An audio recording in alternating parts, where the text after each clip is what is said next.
Happy New Year. Hey, looks like my hat's on backwards. Happy New Year. Well, it's actually New Year's Eve. My collar's kind of messed up there. So I can't really hear myself because we got earbuds in too. Check. Can you hear us? Can you hear me now? All right. So I think that we're probably going to lose the hat. I knew that wouldn't last long. He said, I'm going to go get the hat. I got to go get my hat. I said, for what? To wear it for 2 seconds? He said, oh, no, I'll probably wear it for the whole thing. Not a hat guy. Don't know how long the jacket will stay on either. I actually bought this jacket because we were going to do Mike and Patsy's wedding out there at the Buffalo Chip. And so I ordered this jacket and picked it up. And I thought, that's what I'll get married. I'll do wedding ceremonies in this and that hat. Bad news is it's kind of heavy. I don't know how long it would have lasted. I became an ordained minister back. I guess that was last year. 2 years ago. 2 years ago. Got Cooper's on. So lots of people coming on, and we'll have on just a little bit of time. We'll have Amsoil Adam's going to be coming on. Don't know if Katie's going to show up with him or not. Probably will. And pretty exciting. I don't know how many of you got to see that we do have the new 501c up and running now. It's all set to do. It's bike builds for vets. VETS. I think I got, let me look here on the screen. I think we typed that in before, I think. Is it under banners? It should be under banners. I don't know. I need to delete a lot of this stuff that's in here. I don't see it. I can type it in. You can talk. Did you put it on any other channels you wanted to? No, I have not done YouTube or Facebook. I don't know who that is. I didn't bring glasses. All the crap I grabbed to bring out here, and I didn't bring glasses. All right. It says Lost Pirate Ship. Oh, there you go. There you go. Keep those engines running. So he's waiting for Amsoil Adam. Yeah. And we got to watch the table because we had to move with the backdrop we have to get it all in. I had to move some stuff around. And so we had to put the computer on the table here so we could see it all. Gary and Greg. He's in Arizona. I think he's down by Phoenix right now. And Mike made it. So yeah, I think Adam just popped on. You think he's trying to come on? I guess he's dark at the moment. And so we'll have him coming on in just a few minutes. So don't know how long we're going to stay on tonight, and we'll see how this all goes. Looks like Adam might be by himself tonight. Looks like he's all I see is the top of his head. Katie will come in later. And so actually, she likes to spend it with the grandbabies. Yeah, so pretty exciting. We've been mainly just trying to get everything situated. I had another leak in the hot tub. I had to fix that. We had what else did we fix this today? Like we fixed a couple of things. You went over to the shop. What'd you do over there? Not a whole lot. I've found some stuff that was in a bag, and I put a pin up and a couple stickers up on the sticker board, and found some jeans. I'm losing a little bit of weight, trying to get down to one more size of pants here, real close, and see how that all goes. And you really got that light shining on you. Can we scoot up? Which light is it? That one or this one? Oh, now I got, your side's not on. That's part of the problem. Probably. Greg M's on from Canton, Ohio. I've got some cousins that live up in Canton, Ohio. Tullux are their last name. Well, the boys, the girls all got married, so I don't know what their maiden names are or their married names are. But that's where they were from. All right. So let me see. Is Adam back on there yet? No, he must have went to go get something. I don't see him sitting there. There he is. They're coming back around. Maybe they're both there going to be there today. So not doing a whole lot. We're trying to still get everything together on the 501. We went to Vegas yesterday. And went by the dealerships, and all the management is gone. They're all took off for the week of holiday. Ends up being that's about the only time they can take the vacation is these 2 weeks, Christmas week and also New Year's Eve or New Year's week. Said he might be back Thursday, but I said we'll be back in a week or so and sit down and talk to him. We're trying to get some of the dealerships because I think once we get a motorcycle, we'll be able to, a lot of you will believe what's going on. It's very reluctant. We've only gotten one donation so far. That's from Emery HVAC, Ron. Well, And, someone else said they mailed us. a Yeah, check, somebody else so. said they put one in the mail, so we should get one here soon. And so you'll be able to monitor all that. We're going to talk about the money that comes in. We're going to talk about what's going on. We're going to talk about the bikes that we're getting, things like that. So we got a lot of people. Mike, the other Mike, that's from Phoenix, that got married. He actually is pretty good with the dealership over there in Phoenix. And somebody, actually one of our subscribers, came on and said we should go over there and try them out. And that they had done a lot of work with veterans and stuff. So we're going to try to see if that's okay. So I'm hearing. right Talk. check, Yes, check, it's check. this. I'm hearing it through this. How do I turn Throw that that down? down. Your volume's already turned down. And It's it not going to should be. go any lower. I should have got glasses. No, we'll see. Just throw those down. You won't- you'll And be under then the table. it's going to get wrapped up in my legs and my feet. And Mhm. So there you go. All right. I think Adam's there. Isn't Adam's there? No, he's still not there. Are you there? Yeah. Give us a thumbs up if you're ready, Adam. Are you ready? Yes, he is. I think he is. I think he is. I think he is. well, if So- he's not ready or not, here we come. We'll bring him in. There he he is. Oh, Katie is there. They're in the dark. You need Yeah. a light on you. You need a light on you. Does that look like- From our side, it looked like it was lit up. Yeah, it enough. looked like there was plenty of light over here. Mm. I can't see us on your screen. All I can see is that tiny little picture there. Oh, I can see us. Yeah, I need to adjust the camera a little bit. Just a tiny scrap. All right. So how you guys been? I haven't really talked to you guys. Really good. No, Bob and Adam's talked. We're doing good. We just got back from a cruise and had a really good time. That's good. You guys are the jet setters now, huh? Getting cruises. I don't know about that. It's just a nice break from everything. Reality. Yeah, everything. But we had a really good time. We met some wonderful people. It was a good way to renew. Just a really That's nice time. This is the ship is called the Sun Princess, and it's their inaugural year. Yeah. So Oh wow. this is their first year out. So I think Cool. was it March or May will be a full year that they've actually been on the ocean.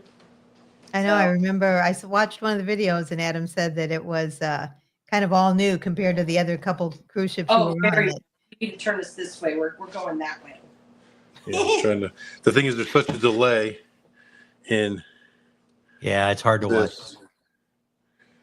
You go like that. There you go. Now you're straight. A little bit. We were crooked. Yeah. Already had a few drinks. That's Crooked. better. There you Right, so go. yeah, because we've got it set up on my phone. And trying to the watch it on the art picture iPad? is So small on the phone. Yes, I got the iPad, but there's the delay. Yeah. So I couldn't quite see. Hey, Griff. Hopefully that gives us enough. All right. Sounds pretty good. So, I don't know. My mind's totally What's blank new now with you too. guys? Well, we do have, I don't know if Adam's seen that or not. We do have a 501c now. We've started our, Bike builds for vets. yep. So we're getting that. That's nonprofit, right? Yes. Yes. Yeah, I did see your video last night. So that's kind of giving everybody kind of an idea of what we're going to do. We've been talking to some dealerships. We've been talking to a lot of people over the last 2 years about doing this. We had originally thought about getting a motorcycle and then dragging it around to all the rallies and letting all you guys do stuff to it. And then what the problem with that was, once she got a bike, it's tough for us to get 3 bikes in the trailer. And now since we're flying, that's not going to work out a lot with that. So that kind of ended that idea. So now we're hoping we're hoping one of the dealerships in Las Vegas will give us our first bike. We're hoping we're going to get a hold of them next week and see if they've got something they want to send our way, to at least we could have something to start talking about. Yeah. Gotcha. Makes sense. And as far as So we that's go, the goal. we can send you products, so we can still help you with the projects. Even if you can't get the bike to us, we can send you the Oh, product okay. and you can do the oil change yourself. But Yeah. but that way it helps for the cause for sure. Yeah. Yeah. Or So we've got you guys always collect everything by Sturgis. And Yeah. then Yeah. everybody's Come there, it's a shorter distance for you, and then see if you can video you going and getting this stuff done everywhere. Yeah, that's true. So we'll see how it goes. Yeah. We don't know. We don't know how many bikes we're going to be doing at a time. You know, somebody asked us the other day and I said, you know, if we do 3 next year, that'd be great. If you know, I have no idea. yeah. If we'll do 1 a year or if we'll do So we're 10 a supposed to year. have Eureka Springs is supposed to be Jeff that owns the cat house. He's supposed to have already bought me a bike. I need to call you about him too. But he wants to raffle it off down there. He wants to give it away as something for our Bikes, Blues, and Barbecue, but then all the money will go to for us to buy some more bikes. So with our 501c, we're in the same category that a church would be in. That's what they put us in. Actually, I didn't realize until we got into this that there's actually a whole lot of 501c's. There's a whole bunch of different numbers that all fall underneath that. A 502, a 508, a 507. So it depends on where they put you at. So being that we really don't have employees, a bunch of them, and we're not, I think a lot of the things which when I read what we ended up getting picked as, it seemed like we were a church. So then that's when she called the IRS and said, hey, you know, we plan on, you know, we're getting donations. We're going to be buying bikes. We're going to be doing this and this, giving stuff away. Do we fall under the right thing? And they're like, oh, yes, you're exactly where you need to be. And we're like, all right. We just want to make sure nothing. We don't want to go to file taxes or whatever we have to do. We have to file a form out once a year. And I didn't want to fill that out. And they're like, oh, well, you're the wrong category. It's like, oh, great. Now what do we do? Yeah. So you got to cover your assets. And so we must have did everything halfway right, because when we went to get a phone for the business, the guy set up a business account. We went to Verizon and he said, brought all the paperwork and we gave it to him. And he's like, wow, that was really easy. He says, I've never opened up a new business account that it went this smooth. So I said, good, maybe we did everything right, because we did it all ourselves. Good. I'm glad so we said it's coming to fruition now. Yeah. So that's all down. Yes. No more all talk. Now let's go. So it's, you know, it kind of worked out really great because that guy, I don't know, he's not a very big YouTuber, that put that video out the other day about a lot of people that are doing these raffles for motorcycles and stuff. And I've looked into that before, and I've kind of stayed away from it because I was afraid of, a lot of states consider that gambling. And so so in our case now, being a nonprofit, we don't have a problem doing that now. Yeah. I did not know that they considered that gambling. Raffle, yeah. Yeah. Bingo and all that stuff. Well, because you're giving money and you're giving a prize away. Somebody's paying for something, and if they win, they get money for it. That's considered gambling, no matter what it is. And so normally they have to make a purchase in order to qualify to receive the gift.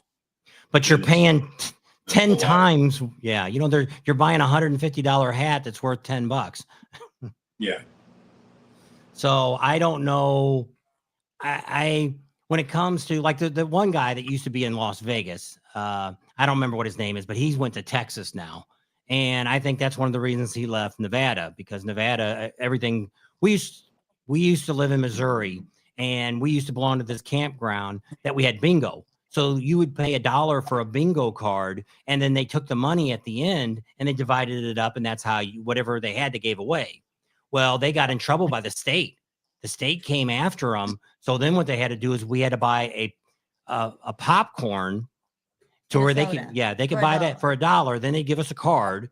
But then for the prizes, they couldn't give cash no more. They had to give you like a gift certificate for something.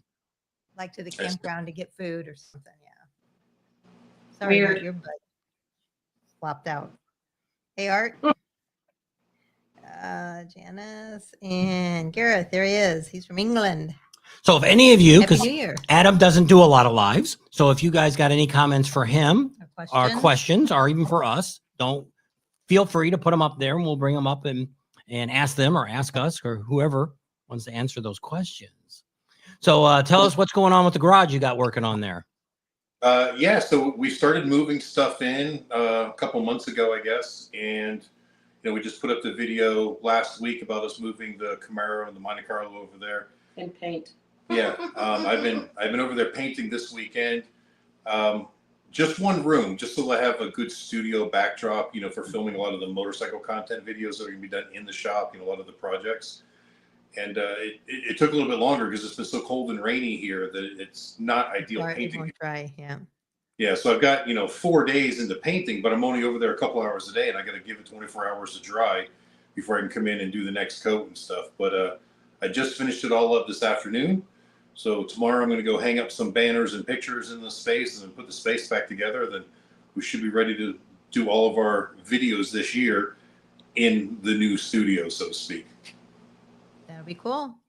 You guys are about home as much as we are. So hopefully Yeah. you'll get a little more use out of it than that's what we're hoping, flying back and forth now. We'll be able to do more stuff here at home. Yeah, well, the next 2 months we don't really have any scheduled trips. I'm not saying we won't head out someplace here or there, but nothing is on the schedule anyways. Just the thing with Skeeter, I think. Yeah, but it's not really a trip. It's just, me going over there for a couple of days or whatever. You guys aren't going to go to the Katie had a show or something last January. Not going to do that show this year, or is it not the same time? No, her show was in My November. show was in November. Yeah, we did it already. Oh, okay. Because I know last year you guys might have came out for a Meekum auction, and you guys. There was some reason why we couldn't go out with them. There was something that conflicted. I don't remember what it was. Oh, maybe it was something to do with Amsoil or Amsoil. Did they have some sort of convention? It was Yeah, I some sort of remember. convention. Yeah, I do remember there was a reason we didn't go out there. I thought it was something in Boston. Try not to talk. So let them. Yeah. No, it's fine. It's fine. I don't remember. Sometime. But yeah, the one in Boston was in November. Yeah, the one in Boston was in November. And then I know we had the cruise, but there was something else that was going on during that time, and you weren't. Yeah, I don't remember what it was now, but It's hard to remember these things. That was a year ago. I know. It's hard to remember, isn't it? And our time on the road goes by so stinking fast. You're like, we're gonna do this, this, and this, and all of a sudden it's like Daytona's coming in 2 weeks. yeah. So yeah, Katie was actually planning on going and visiting with a friend in Kentucky sometime this month, maybe. And I've also got another event that I just learned about a couple of days ago, and I haven't even told Katie about it yet. So I'm telling her right now that I may consider going to. I think it's the end of January, but it's in Louisville. It's the big convention center, like where I go for the truck shows. But it's a drag specialties event, so all of the big manufacturers there, the drag specialties distributes their products for, I'll be there doing like meet and greets and everything. So depending on what the weather's looking like that weekend, I might jump on the bike and ride up there and hang out for that and do some filming there as well. Get to talk to the manufacturers and get some of them on camera about their specific products in our industry. Yeah. That would be good. Are they usually there? I don't know. It's the first time I've heard of it. Is that the first? I mean, I don't know. Blake just told I you. just told you what. No, I saw it in the magazine that got delivered the other day. Yeah, they've been doing it. We looked at it a couple years ago, but we just figured flying in and all that, we never got it taken care of. I think Professional Monkey went out there last year, and Yeah, but I think it was that's in cool. Colorado last year or something. I think they move it around the country. That's why. Yeah. Okay. And this year it happens to be in Louisville, which is only a couple hours from us. So Because That's it goes good. to Louisville after Daytona in April for the Matt show.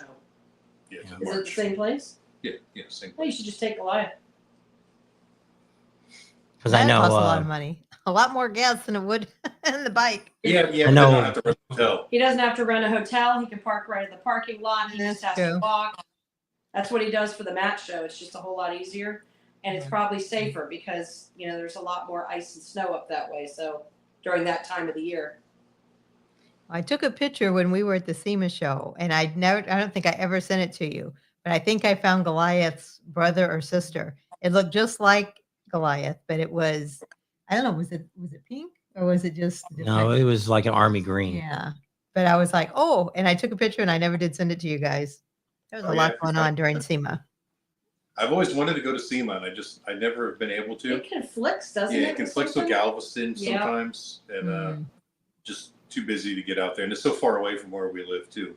yeah. Well, that's an excuse to come to Vegas. And you can visit us. Yeah, we have This is there. AA says, Happy New Year, everyone. Crispy K is on. Can't say long, just Yeah. want to say hi and Happy New Year. Happy New Year, Crispy K. Brian, 18. 18. Guns and Rides. There's Chad. We had to meet him up in Sturgis this year, finally. Time for some new love jugs to be installed in Sturgis. Yes, Jamie. please No go problem. into We'll that. definitely take care of you. Yep. That was Chad. JVZ says Happy New Year from the Yeah, I can't- Northeast. So I'm relying on anybody else to let me know if So- anybody has a. So Adam, are you thinking about, are you still going to do the Smoky Mountain Rally this year again, the Tennessee one? Yeah, we're definitely gonna do that again. Katie does not want to do Myrtle again, but I don't know that I'm ready to not do Myrtle just yet. I mean, we did terrible there last year, but I think with the storms, I don't yeah. want to bake that year. So I Well, think yeah. everything was pretty much screwed up with all that. Anything on that East Coast after that, I was kind of glad we didn't go. I even think maybe even Daytona, if the fall rally might have been even affected by some of that. oh yeah, it Jamie definitely was- was. We were definitely down in Daytona as well, just not as much as we thought we were going to be. Yeah. That's good. Jamie O's got a question for you guys. Are you going to Laconia / I don't know what that other word is. I don't have my glasses on. London. Yes, we'll definitely be In in Laconia this 2025. coming year. Yeah, I did. I responded to him. Oh, okay. yeah. Laconia has been growing, so we're going to keep giving that a try. Oh, you're Mrs. AA. What I'm trying to do this year is get the tire rig out there as well. The promoter really wants me to get tires out there. It's just a matter of whether I can get a second truck and a driver. I just don't know if I can make it happen, but I got to try to somehow or another. Yeah. So does Chase do that out there? Yes. Yeah, Chase Okay. runs that one. Okay. I thought he did. I was. Did you see he just had a new baby? No. I knew it was coming, but I didn't Yeah. know he had it. that Uh, poop. He didn't tell me that he was expecting. Yeah. We just sit on Facebook. Of course. I What- think it was December 7th, a little boy. Because I think she had 2 little girls and now they got a little boy. Cool. Good. Yeah. I think December 7th is when it was. Well, that's Good. awesome. I'm glad they're doing well. Yes. Glad that they're doing I've always well. liked Chase. Yeah. Yeah, he's never done anything to us. So and always been I don't know if very any of that. We've been working with him for 14 years now. A lot of years. Long time. Over 10. And I don't know whatever's going to end up happening with Panama City and that there, because we're already hearing this year they're not going to have any big bands again this year either. That's Yeah, not what I get makes no- rally anyway. I'm worried about it.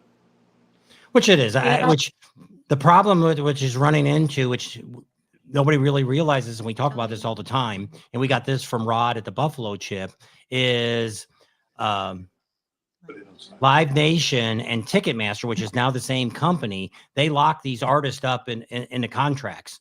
So if the only way they could come to any of these rallies is they would have to sell the tickets to get in. So that's what Yeah. Rod's at. He's having trouble right now finding bands for the rest of this, just for Sturgis this year. It's Jamie O crazy. says they need to keep the gremlins away from Goliath this year at Laconia. Yeah, I hope so. Yes, please. And the turkeys. No more turkeys. And Amanda doesn't need any more pheasants either. Uh-oh. We've had enough with birds. Yeah, we haven't decided yet whether we're going to come home after Laconia or head west again. I kind of want to head west. I like making the long trip out of it. And there were a few things we did not get to do this year because of the breakdown that I'd like to try to do again next year. Just spending more time with friends and family along Yeah, the way. But that's a big one. Spending time with family and friends. yeah, that 10 days in the truck stop really screwed Yeah. up that plan. Put a damper on that? Yeah. But because it's, You if we realize come- you don't really want to be a trucker. But if we come home from Laconia, we only get a couple days at home anyways before we got to head back out. So it almost isn't worth coming home when we can just keep on going and go have an adventure instead, And I think fuel That's what we wise, did last year. Bob wanted to, when we left Myrtle Beach, Bob wanted to come home, but then head right up to South Dakota. And I said, well, why don't we stop at our daughter's? We could stay there a week or 2 and then go up, and then got to see my kids and grandkids. So JVZ, no, we do not go to Laconia every year. We've only been once to the 99th, I guess it was. Yeah. So the rallies we look at now is basically the same rallies we're going to this year is the same ones we did last year. We always tell everybody if you want us to come to a rally, you can contact us. And if you can find somebody to help sponsor us, it doesn't take that much for us to come to a rally. So for instance, Daytona here, it's going to cost me $1,000 for airline tickets to get there. And it's about $1,100 for the motel. So that really, it cost us $1,000 when we drove the trailer out there. So we already were paying That was that. one way. Yeah. So we've got a sponsor that picked that up. So that way we don't, that's what we're kind of looking at. Is just get to be with us. It's just getting too many miles on the truck, and we spend way too much time on the road because we leave already in February. About the first or second week in February, we're already on the road. The 9th or 11th, something like that. And then we don't get home until after August. So after Sturgis. So we're gone all that time. So this 6 way months. we're picking up. We're going to do Arizona Bike Week this year. So this year, we actually got one more announcement to make. I'll make that now. So the next thing we got coming up is going to be the SEMA show. That's at the end of January.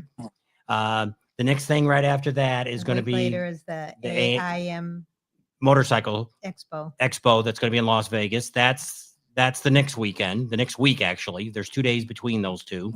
And the next one starts. Then we're going to rush over to California, and it's something I've been wanting to do. And we now set it all up. We're going to do it. It's the David Mann Chopper Show. Chopper Fest. It's only on Sunday. And so we're going to be there for that. We get there on Saturday. We'll leave on Monday. We'll be there to get all that. The guy's kind of excited about us coming there. And then we get ready to come for Daytona. So we fly out in Daytona. We get there the Tuesday before the rally starts.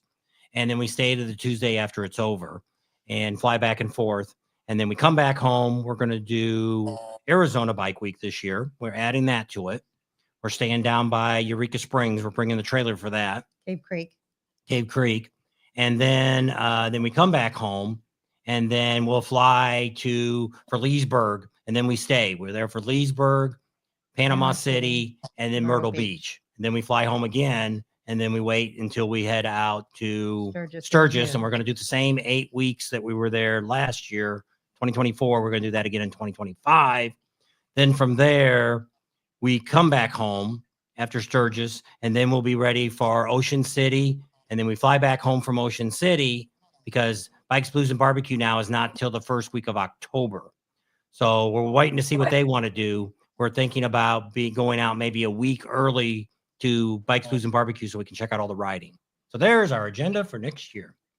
Yeah. Yeah, with them moving it conflicts more with Myrtle Beach. And it's also going to conflict with that Smoky Mountain Harley-Davidson rally. Yeah. Well, it had to do with the Corvette show. Yeah. Well, what ended up happening is the LPGA. Yeah, the LPGA, the Women's Golf Classic, is coming to Rogers, and Walmart sponsors them.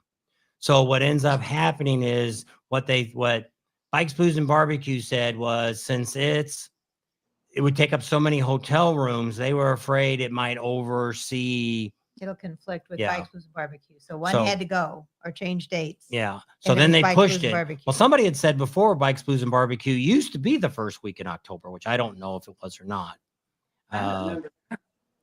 It's always been about this same weekend since we've been going these last 4 years. Well, you guys always did Ocean City. Was Bikes, Blues, and Barbecue right after Ocean City? Yes. Yeah, but we didn't do Ocean City when we used to do Bikes, Blues, and Barbecue. We were doing Hot Springs, Arkansas, Lake of the Ozarks, and then BBB. Then we would haul butt to Myrtle. Because it's like Lake of the Ozarks now is really starting to get big. They're starting to have motorcycle racing there. There's, I think, 3 or 4 different big events they started having there now. That the only thing they don't have is they don't have Harley Davidson sponsoring them. Yep. Did you see that? And truth, we still love doing the Lake of the Ozarks rally. I'm still friends with the promoters that own the rally. We used to go out to Toad Cove, can't think of the name, Camden on the Lake was the name of the hotel, and set up in their parking lot. But once we went to Goliath, there was no room to put us in there anymore, and there was just no place for us to go. But it was a fun rally. I'd love to get on the bike, at least ride out there and enjoy it sometime. Yeah. But see, they're always the same time as Ocean City now. They're back to back. Yeah. And I hate to say it, but financially, we do better at Ocean City. So once we started doing Ocean City in 2019, there was just no going back. I mean, we're talking 5 times the amount of sales. Oh, yeah. And it's a shorter drive. Yeah. And that's why I said I look at these rallies and stuff, and I look at, well, it's kind of like this year, Bikes, Blues, and Barbecue. They do now a spring fling.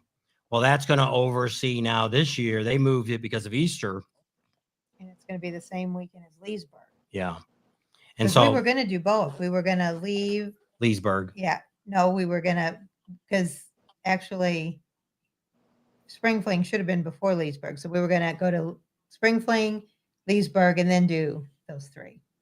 But it ends up being the same weekend. So Yeah. that ain't going to work this year. Now, maybe next year it might. And because I really like Eureka Springs. It's a good rally. It's working itself back around again from what Fayetteville had and stuff. They'll Rogers will eventually get it to be a really decent rally. It's just got to get all the kinks out of it that they've got. What dates did you say that BBB was? The 1st through the 4th. It's that first weekend in October. That's going to conflict with Smoky Mountain I know. I just said that. and Myrtle. Yeah, we just said the whole. No, and then when she's got the wrong date because it doesn't interfere with Myrtle Beach. No, wait a minute. I just put in there for 2025. Yeah, it was the same weekend. Yeah, they're usually the same weekend. 7th to the 4th. It says the 1st through the 4th. Yeah. Rogers, Arkansas. Yeah. October 1st through the 4th. Yeah. Well, we don't do the fall rallies. We don't go back to Myrtle Beach or anything for the fall rallies anyway, for us. Yeah. So you going to go to Daytona? Did you do that this fall early and go to the trike rally, or was the speedway not open? They canceled No, it because they of the canceled the track hurricane. rally, yeah. Mm. And that's really only for vendors that are set up at Destination Daytona. So we Okay, wouldn't. I wasn't sure. We tried to get the second rig into Destination Daytona last year in the spring, and it failed this year in the spring, I guess. And they wouldn't let us in, so then we couldn't do the fall one either. Yeah, because they ended up kicking 20 people got kicked out. 20 vendors Yeah. this last year got kicked out because, and the way they've moved it around, it's kind of weird now because now where they don't let you come in no more from by the barbecue place there anymore. You have to go all the way around. So what's happening now, like where Rick Rack is and all those trucks are at that end, people aren't going by those no more. Everybody's staying now back. Actually, you're better off being back there where Speeds is at and Dan Kite and JP Cycles. That's really where the big crowds are at now for last year. And then they had the stunt show last year there. Yeah, they booted a bunch of vendors out so that they could put in a bigger motorcycle sales tent, is from what I was told.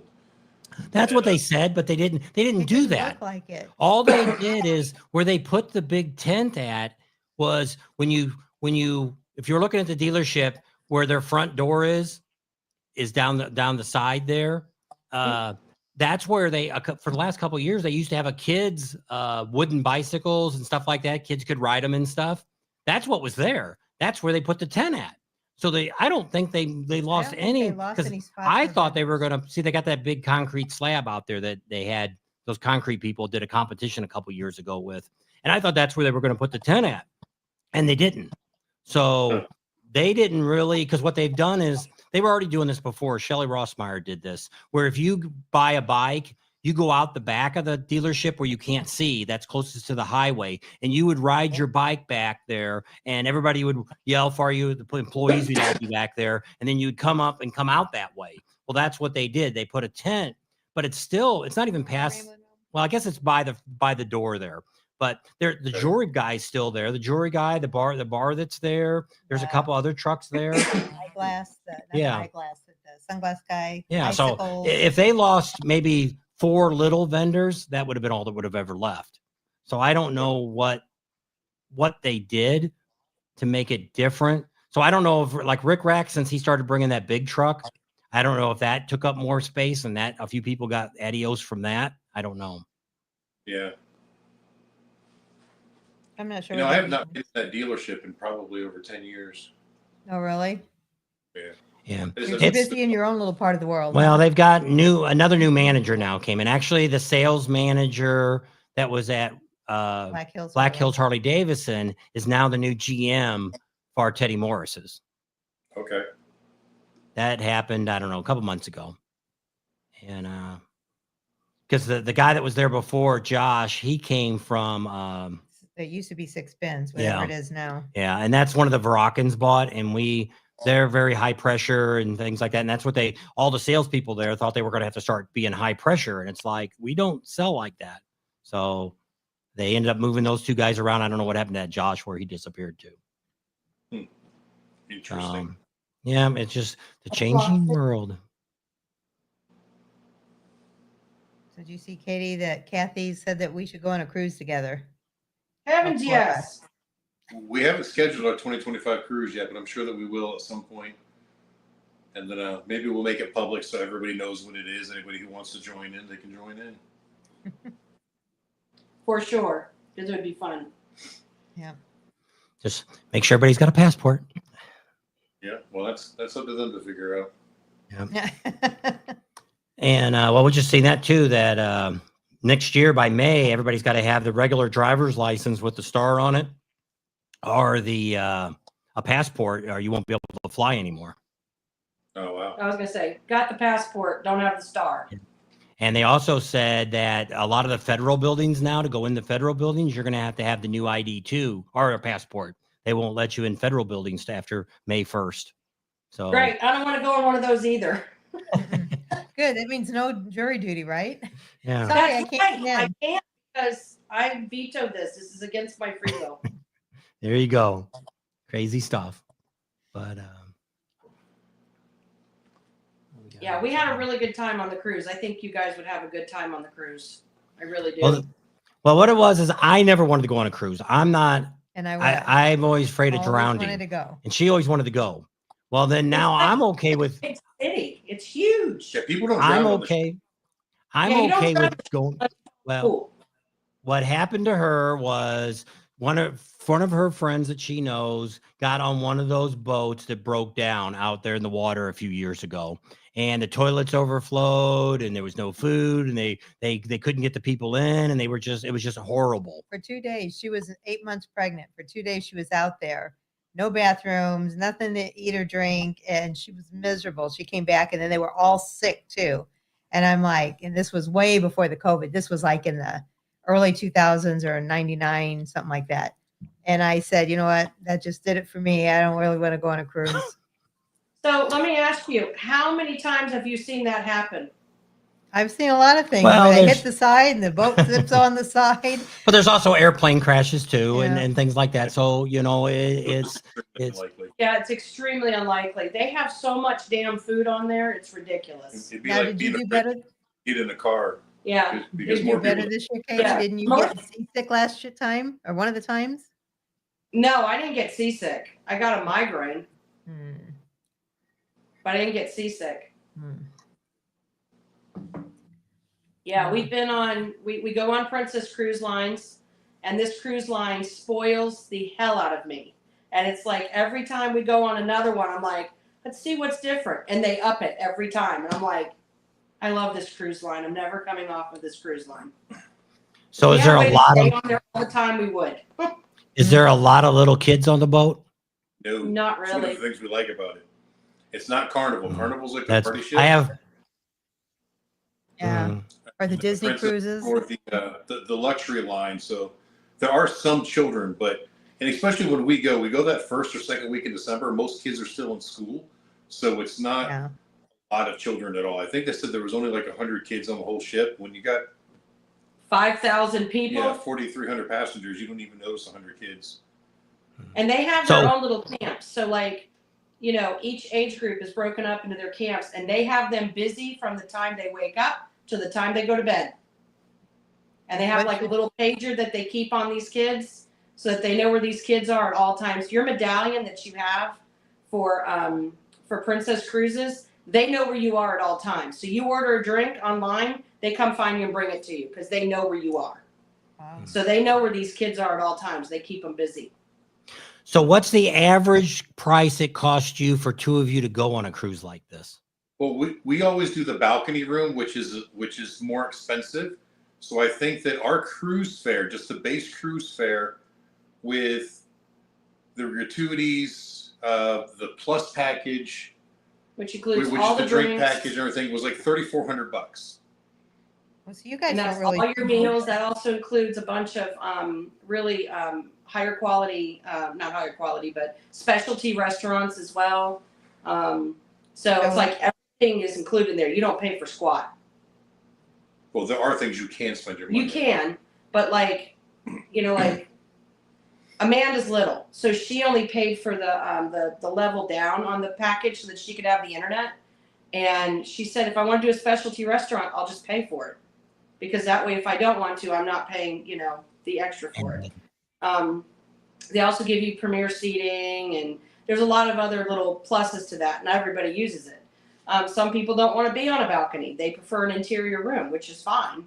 That's obviously a lot cheaper because you're not getting the view. Or you could do an ocean view, and you have like a portal where you can see out, or a window or whatever where you can see out. We've always done balconies because we just like being out there at night and during the day, and you know, it's just an extra space.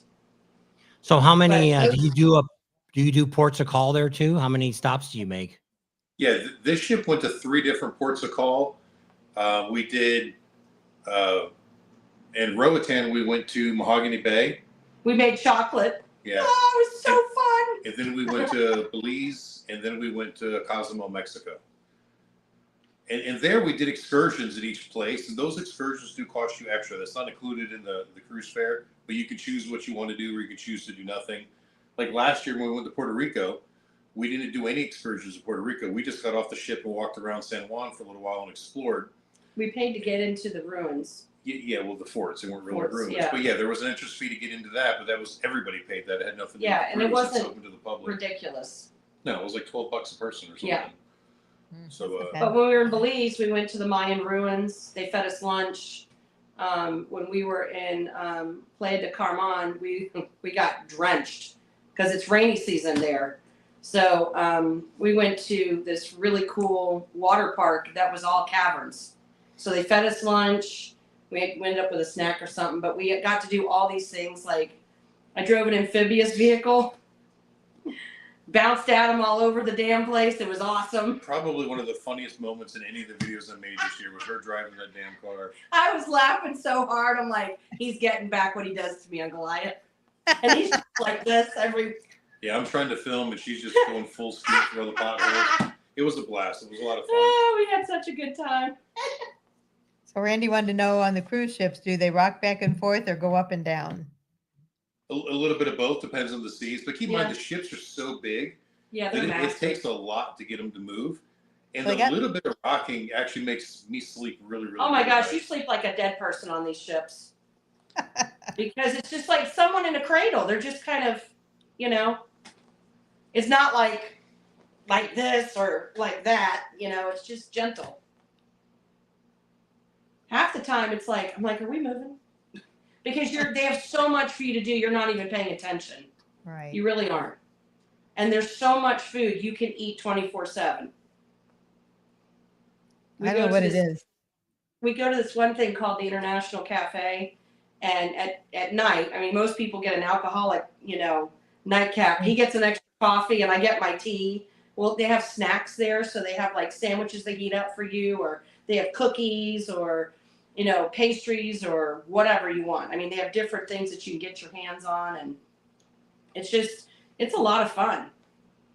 And they You always got to have lose something. 20 pounds before you go. So when you come back, you've only gained 10, right? No, you don't gain weight at all because you're too busy walking everywhere. I would walk probably upwards of 5 miles a day because we have to run back to our room and then come back and meet up for a show, or we go meet for dinner, and you know, the restaurant might be on the back side of the boat, but the Princess Theater is on the front side of the boat. So you're walking constantly. I didn't gain any weight. I stayed the Yeah, I same. mean, imagine how many times you run back and forth in your house every day, like from your bedroom to your living room to Yeah. your kitchen to your. And then imagine your house is a quarter mile long, and how much walking you do going everywhere. So yeah, you definitely get your steps in. There you go. So no, I didn't gain a pound. Nothing. It was awesome. So Adam, on your new bike, what's your plans of what you want to do to it this year? Well, a lot of plans. I'm looking into new wheels, working with a wheel company that's gonna help me with some nice wheels. I want to do suspension on it and probably some custom handlebars. In fact, I'm probably going to make a handlebar video here this week now that the studio is done. But it's not the bars I want. It's more of just an experimental bar change on it. And I think at some point by the end of the year, it might get a cam put in it in a 2-in-1 exhaust system. Do some performance work. Okay. That's I want pretty suspension exciting. first, though. I want the bike to handle before I need to go any faster. The bike's already fairly quick, and I really want it to handle a little bit better before I start making any more power. So does that have the 117 engine on? Is that what you have? Yeah, it's the second generation of the 117, which makes a lot more power than the first generation of the 117 did. The new Milwaukee 8 engine for this year, they made significant changes to it. The heads are completely different. The throttle body is completely different. And it flows a lot more air. And, you know that airflow is the key to making horsepower. Yeah. So even though it's the same displacement as last year's 117, it makes so much more power. That's good. Pretty exciting. And that's what I told her. We stopped at the Harley dealer at Red Rock, and they actually had some 24s. They had really good price. I said, look, they got one at a really good deal. Yeah, What do you it do was with kind your of own weird. bike? This year. Harley actually lowered the price on the bike and threw in a bunch of new technology there. So I think they were really trying to push that technology on people and get them hooked on it.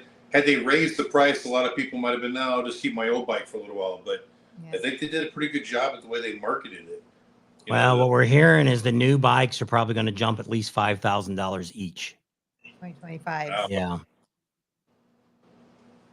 So And- is that what you got, the Road Glide? To those when he got his bike and he got to the end when he was getting ready to leave, and she was showing him how to pair his phone to it. There was another guy next to him, and I don't remember if I told you guys this or not, but he looks at the girl and he goes, so where's the reverse on this thing? And I was like, oh my gosh, that's so cruel. Yeah, she was going through all this, how to set up your phone and how to navigate the whole screen and everything. And when she was all done, she's like, do you have any questions? I'm like, and I'm with a straight face, like, yeah, you didn't show me how to make the reverse work. And she just looked at me. She's like, reverse? Like, yeah, the sales guy said this model had a reverse on it. and she just kind of looked at me like she didn't know what to say because she didn't want to throw a sales guy under the bus, but she didn't want to lie to me either. She's like, and the guy like 10 feet away was listening to me. He's just shaking his head. But I'm like straight face, like an idiot, like I absolutely know nothing about motorcycles. Like I'm dead set. No, he said it had reverse. And it was so funny. The guy was like, dude, that's messed up. So somebody asked He's a like, question. I'm just messing with you. She's like, oh, thank God. Yours is a 2024, right? Yeah. Okay. And it's a Road Glide? Yes. Oh gosh, that's funny. So you guys haven't even seen it yet, have you? Yeah, we saw it Yeah, in you had it in Sturgis. Vegas. You had it in Sturgis. Okay. Yeah. I bought it in Sturgis. Yeah. So we got to see it right. I think we stopped there right before the last day, and we seen it sitting there. Gotcha. Yeah, it looks a lot different now because in Galveston I did the headlights on it, and I've done a bunch of stuff to it since then. So, Smoky Mountain Rally, we did the exhaust system on it and adjusted the bars more. So I'm constantly playing with it. What exhaust did you put on it? Just did some Chromework slip-ons. Oh, okay. So it's still a stock head pipe and everything, but it totally changes the sound. The stock pipes are way too quiet. Oh, yeah. Yeah. And what I like about the Chromeworks is they've got a nice throaty tone to them, but they're not annoyingly loud. So even when you're riding like a long ways, it doesn't drone on you. Kind of like my Road King exhaust, the baffles are just shot. Because, that bike's got a lot of miles on it and a lot of engine run time, so the baffles are completely burnt out, and it might as well just be straight pipes on it. So when you're going down the highway for 100 miles, 150 miles, it just kind of gets annoying, and I don't have that with this new setup. Now you're going to keep your old bike just to Oh show yeah, how to love that your bike's got a job to do. It's still got to run at the rallies and everything else. So I have a hard time getting rid of bikes. If you saw the video of the garage last week, Oh, Jesus. yeah, 21 bikes in the garage. It's like it's a sickness. I just can't get rid of them. That doesn't include the kids' bikes either. Yeah, no, there's bikes in other garages. Yes. Some people, like women, have wine cellars. My husband has garages. I know the feeling. It'd be fine. Just have like a 1-bedroom with a kitchen, you know, and a nice sized bathroom and a little living room area, and just have garage.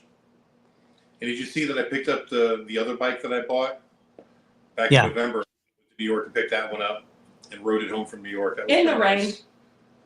Yeah, it wasn't the most fun trip, but we did it. In Is the that a Honda or what brand is that? Suzuki V-Strom 1000. Yeah, okay. I knew it wasn't a Harley.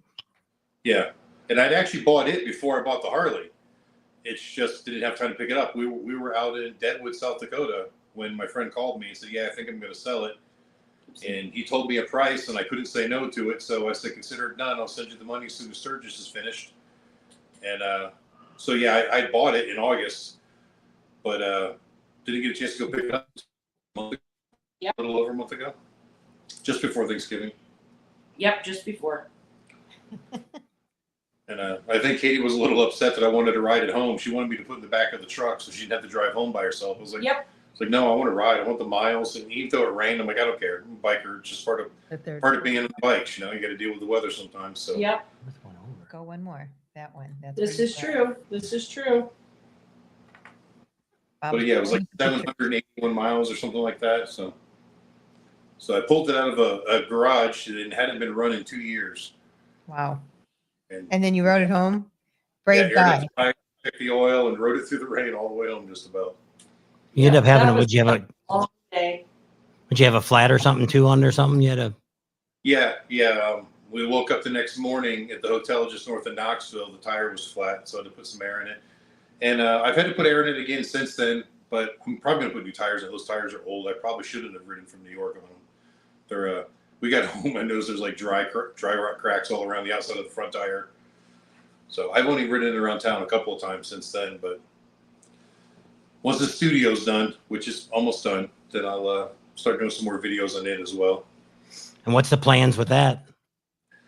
I'm going to do some off-road adventures around here. We've got like a smorgasbord of off-road trails and fire roads and stuff here. Junaluska. There's so much stuff to do with an off-road bike, and I really like, you know, not like dirt biking, but off-road adventure, and I think it's going to be really fun.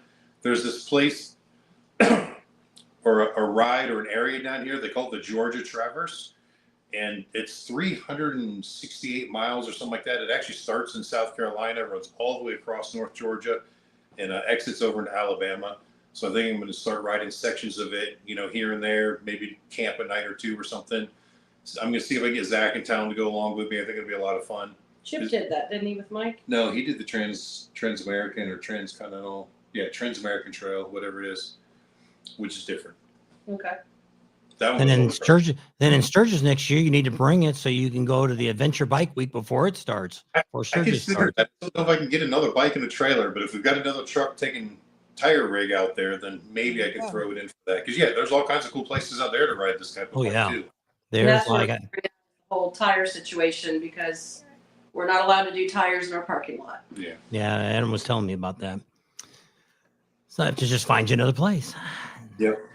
But no, I've always wanted an adventure touring bike. I think, like, if I ever had to pick just one motorcycle to own, I think an adventure touring bike is probably the smartest choice because you can do just about everything with it. And for years, I would take my BMW, which is a sport touring, not an adventure touring, and I would use it to do a lot of the fire roads and crossing creeks and stuff. But its suspension really didn't like what I was doing to it. So this bike is, caters a little bit more to that. Like I said, the price was right. I was able to pick up the bike for $4,000. So, And you got lots of goodies with it. yeah. So couldn't go wrong with it. Oh, Sounds like a good deal. yeah. I know. Can't wait to get our first bike to fix up to give away. So that'd be kind of cool. Yep. For sure. Dave's Classic Cars says, Happy New Year to everybody. Dave's Crazy Trailer says, anyone going on the polar bear ride tomorrow? What is the polar bear ride? Well, most places it's cold, so they'll do a ride on New Year's Day. We used to do Except that. for the Badgers, they're doing a ride tomorrow, but they're down in Fort Lauderdale or Yeah. something. But they had one in California. We've been Yeah. on one a couple times. It was just a New Year's Day ride, but most places it's usually cold, so they call it the polar bear ride. Gotcha. How cold is it there where you're at? It almost got to 60 today. It was like Yeah. 57, 58 or something. It was actually pretty nice. The last couple of days, other than the rain over the weekend, the temperatures have been pretty mild during the day. I mean, it's still been chilly, but not cold. Yeah, we had a little bit of cold that came through. We had some flurries, but I mean, not even anything that really stuck or you could see. Yeah, or, we had snow a week ago. The next morning, you see it up on the taller mountains near us. But yeah, down here, it melted as soon as it hit the ground. yeah, it doesn't stay for very long. Yeah. Because we only get like 10 inches of snow on accumulation through the entire season. Oh, wow. So that's kind of it, That's if we get that. if we get it. So So- Roadkill Oh, Run wow. said he's going to Coast. Cameron Parish tomorrow. So he must be down by either Louisiana or Texas. It's supposed to be damn cold down there. There's a cold heard front coming through. They're talking about snow down that way. I was like, really? I heard there was the tornadoes. Was it more than one? It went through like Mississippi or Mississippi and Houston. And Yep. It's really Yeah. weird. yeah, because tornadoes are usually more in the spring. Usually. Yeah. Some weird weather going on. 25 degrees tomorrow in Missouri. Yeah. You can keep it. That's why we don't live there. Nope. So we're supposed to be, Louisiana. we're actually going to start warming up again. We're going to be back in the 70s, I think, for the rest of this week. So, Yeah, it's probably not too beautiful bad. out there for this time of year. And because they said Vegas might get down tonight. They get a little cooler than we do. They might hit around 38 or 39, I think they said tonight, possibly. But what's different about here is our temperature might drop like that. We might even get it here even like 39, but it'd be for like 15 minutes, and then it goes right back up again. So we Yeah. don't really, nothing here really ever freezes. A couple years ago, we had freezing because it dropped under zero, which it does not do very often. Yeah, and it stayed down there for hours. So it was, We it had was a hard brownouts freeze. during Christmas, but because our house is encapsulated, we didn't have any issue with the water, thank God. Yeah. But the struggle bus, even though they were trickling water, it looked like there was an icicle coming out Yeah, of the I left the faucet. faucet running overnight so that the pipe wouldn't freeze. Right. And out the next morning, it was an icicle from the faucet all the way down to the sink. And that pipe bursted, I think. And then Yeah, to fix the broken pipe. in the Overland, same thing. Talons did not bust, but it got cold enough where they finally just came in here because I have a fireplace that will run whether we have power or not on purpose so that they can, we can stay warm because they have brownouts. So it's like they would let us have a certain amount of electricity and then they'd shut us off for 15, 20 minutes and they'd put it back on for 45 because everybody and their mother had the heat on. Yeah. So it was like, I'm glad I have a propane fireplace. We used to have kerosene heaters, and then we had electric floorboards on when we lived up in northern Illinois. The kerosene heaters aren't the safest thing in the world. Good night, Tony. No. Happy New Year too. Yeah. So you guys got any New Year resolutions? No, not really. We're not much of resolution people. I mean, we do need to get back on our healthier eating now that the holidays are done, but it's not really a resolution. It's something we do every year. Yeah, we do that kind of every year. So it's just, kind of the same thing, just different year. Not really. I mean, we still we're going to go on adventures again. Yeah. We just don't know Yeah, I what. got yet. new goals, but not really resolutions. I mean, I want to grow the business. I want to make better YouTube content. Same stuff I want to do every year. I just want to take it to the next level. Yeah, it's tough. It's always trying to find something new to film or something new to do, and Something different to talk Yeah. about. and try to get new people to come in and look at the videos.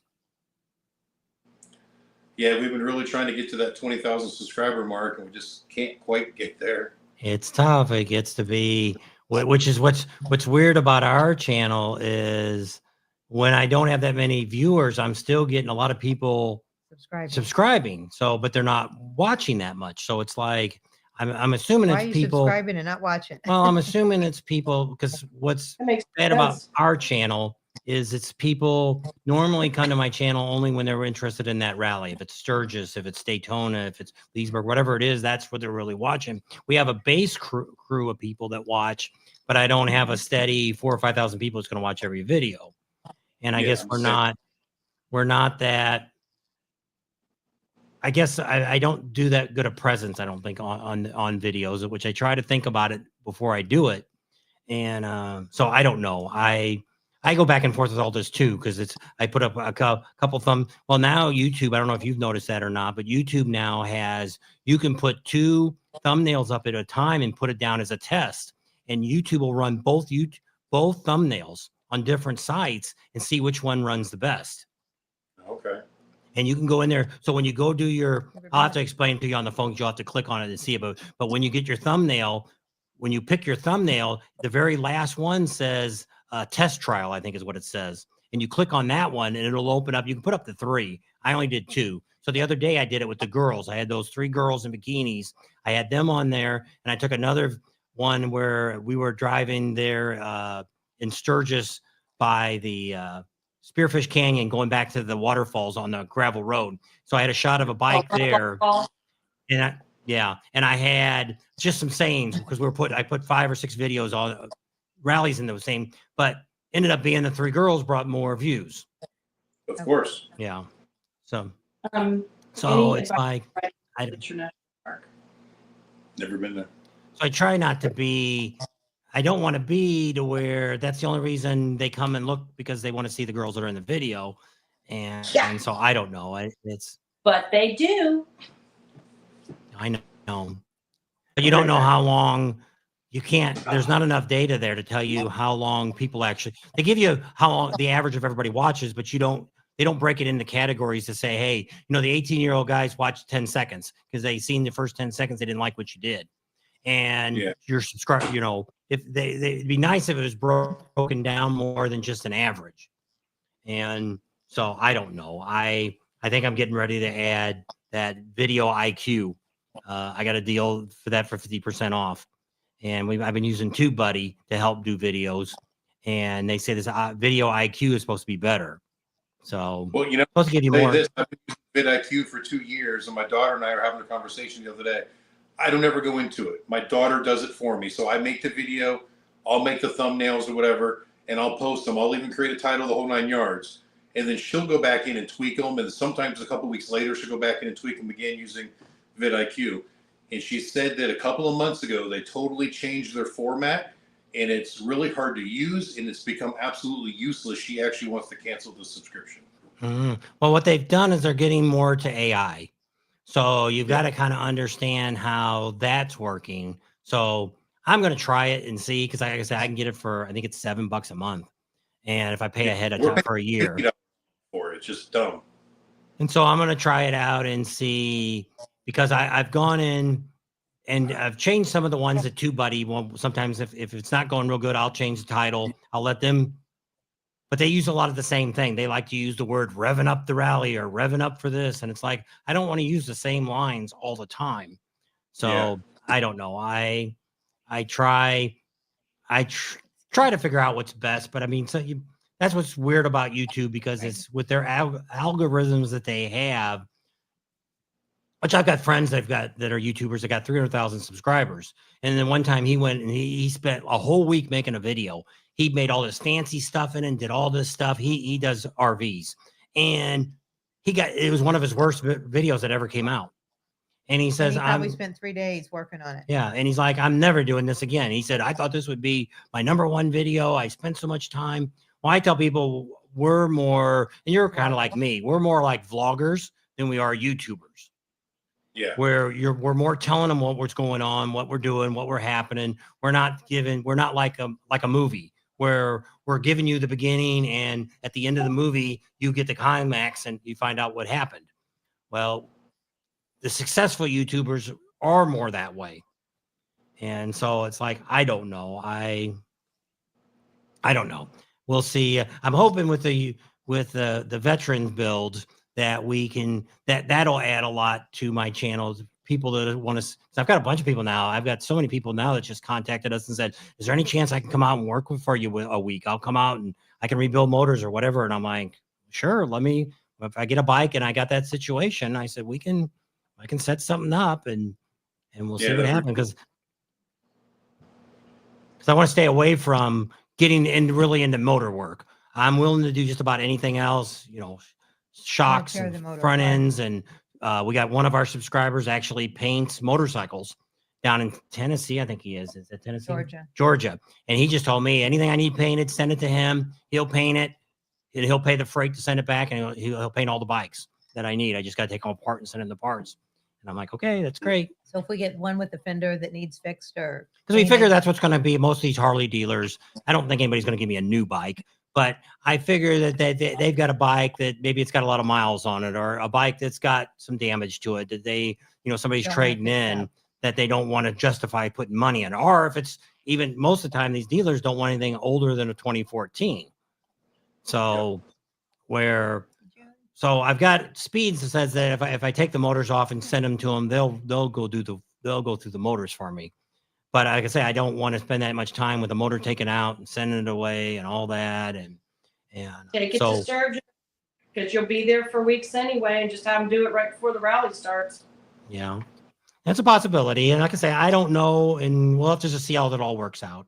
And so we're hoping the first few bikes we get won't need too much work. And so we want to be able to get them.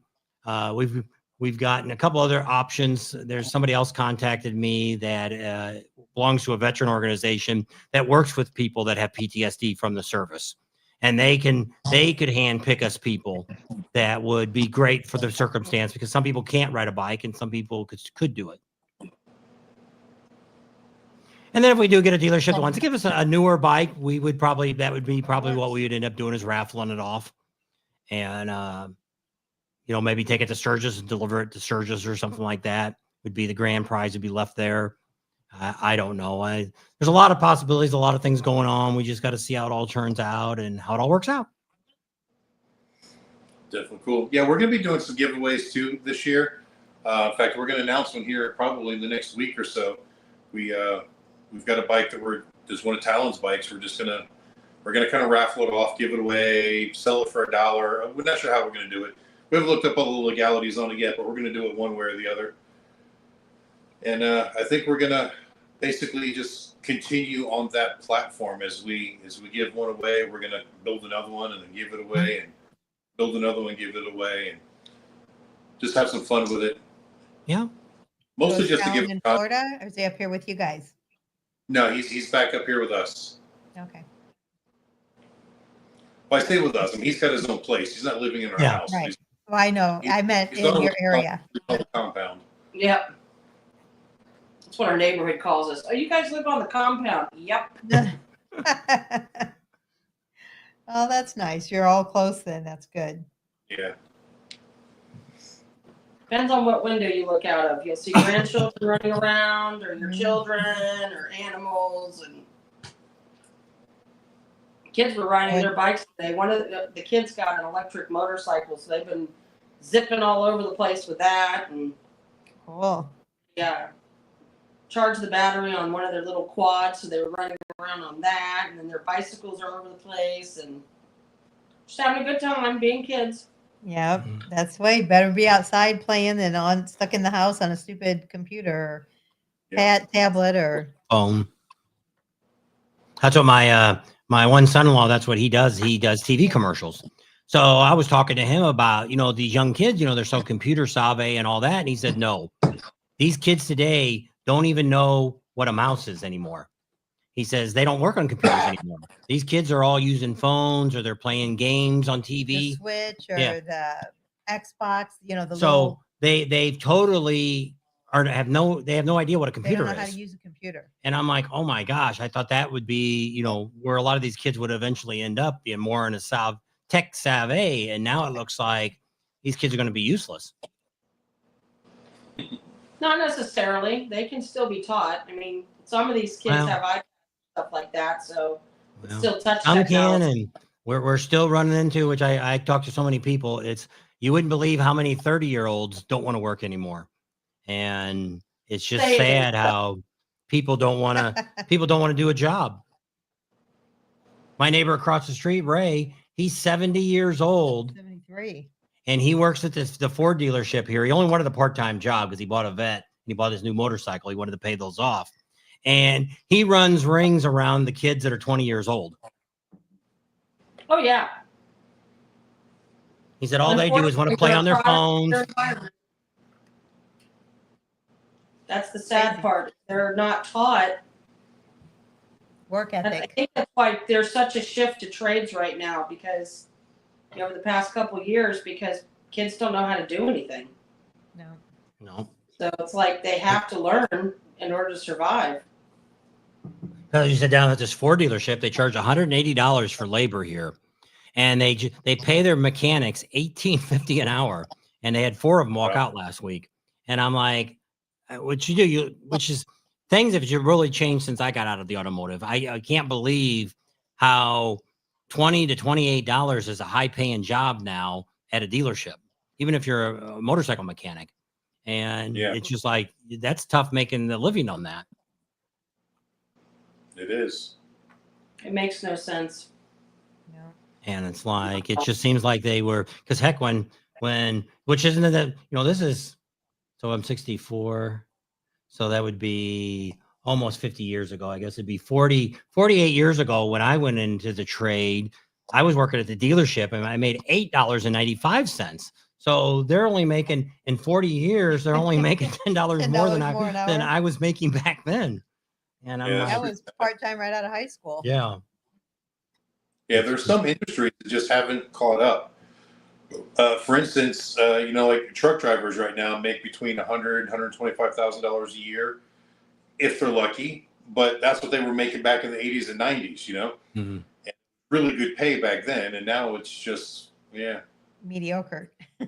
Yeah. It's sad. I don't know. I didn't realize it was, That would be nice. and I think what's happened with most of America is the unions have just really dropped the ball on what they used to do. It's Well, do you guys know Rod King down in Florida? No. Hello. Anyway, he works at Disneyland and it's unionized. And he did something happened and he's like top seniority. And they took away his days. He had off Saturdays and Sundays. And he only worked Monday through Friday. And they said, no, we have to change that now. So he went to his union. He says, yeah, I paid $1,500 or $1,800 a year to union dues. And they said, sorry, there's nothing we can do for you. So the unions are like useless right now. And which it is, it's sad. The politics is all that too. It used to be the Democrats were always for the working man. The Republicans were always for the big business. And now it doesn't seem like anybody's really for anybody. And just filling their pockets up with money. And it's who would have ever dreamed that these CEOs would be making, hundreds of millions of dollars a year running a company. And most CEOs really aren't doing a whole lot when they're up at the top. Pushing papers. Yep. And it's usually the lower management. When I worked for the gas company, it was that way. It was the CEO signs off on stuff, but it's after everybody else has already looked at it and they okayed it, then he'll sign it at the end. He's the last guy to sign off, but everybody else has already looked at it. So they already know it's been checked out. It's just, I don't know. I don't know. I'm kind of glad we don't really have to work anymore. And because I'd hate to have to go back out here in this work field and just see and everything's so much expensive now. It's heck, when I was making that $8.95, you could buy a decent car for. Yeah, you're basically under someone's thumb. You're going to be working for somebody else. It's very oppressive, and I see why people struggle the way they do, because even if you're trying to get ahead, something is always keeping you down. Kind of like that guy you just said who's unionized. They should have fought harder for him, which means somebody's getting a kickback. Oh yeah. Yep. Yeah. And it's sad. But see, what the thing that I look at too now is we travel all over the United States now, and we've done this in the RV and stuff. And we could probably count on 2 hands how many people we've actually came up against that actually gave us good customer service. anything from a restaurant to going to a garage, going anywhere. It's just people now seem like, they used to be customers always right. That was always what they told us when you ran a business or worked in a business. That was always what your attitude was supposed to be like. And then now it's almost like they don't want to do anything for you. It's like going into, you go into even like the Home Depot or Lowe's or something. It's almost the other day, I don't know what store I was in. I ran all over because I wanted to ask somebody, I don't know where we were at. And I was looking for something. And I'm like, like in Walmart, the only people you can find is those stupid people that are filling up the carts for the drive-up people. Personal shop.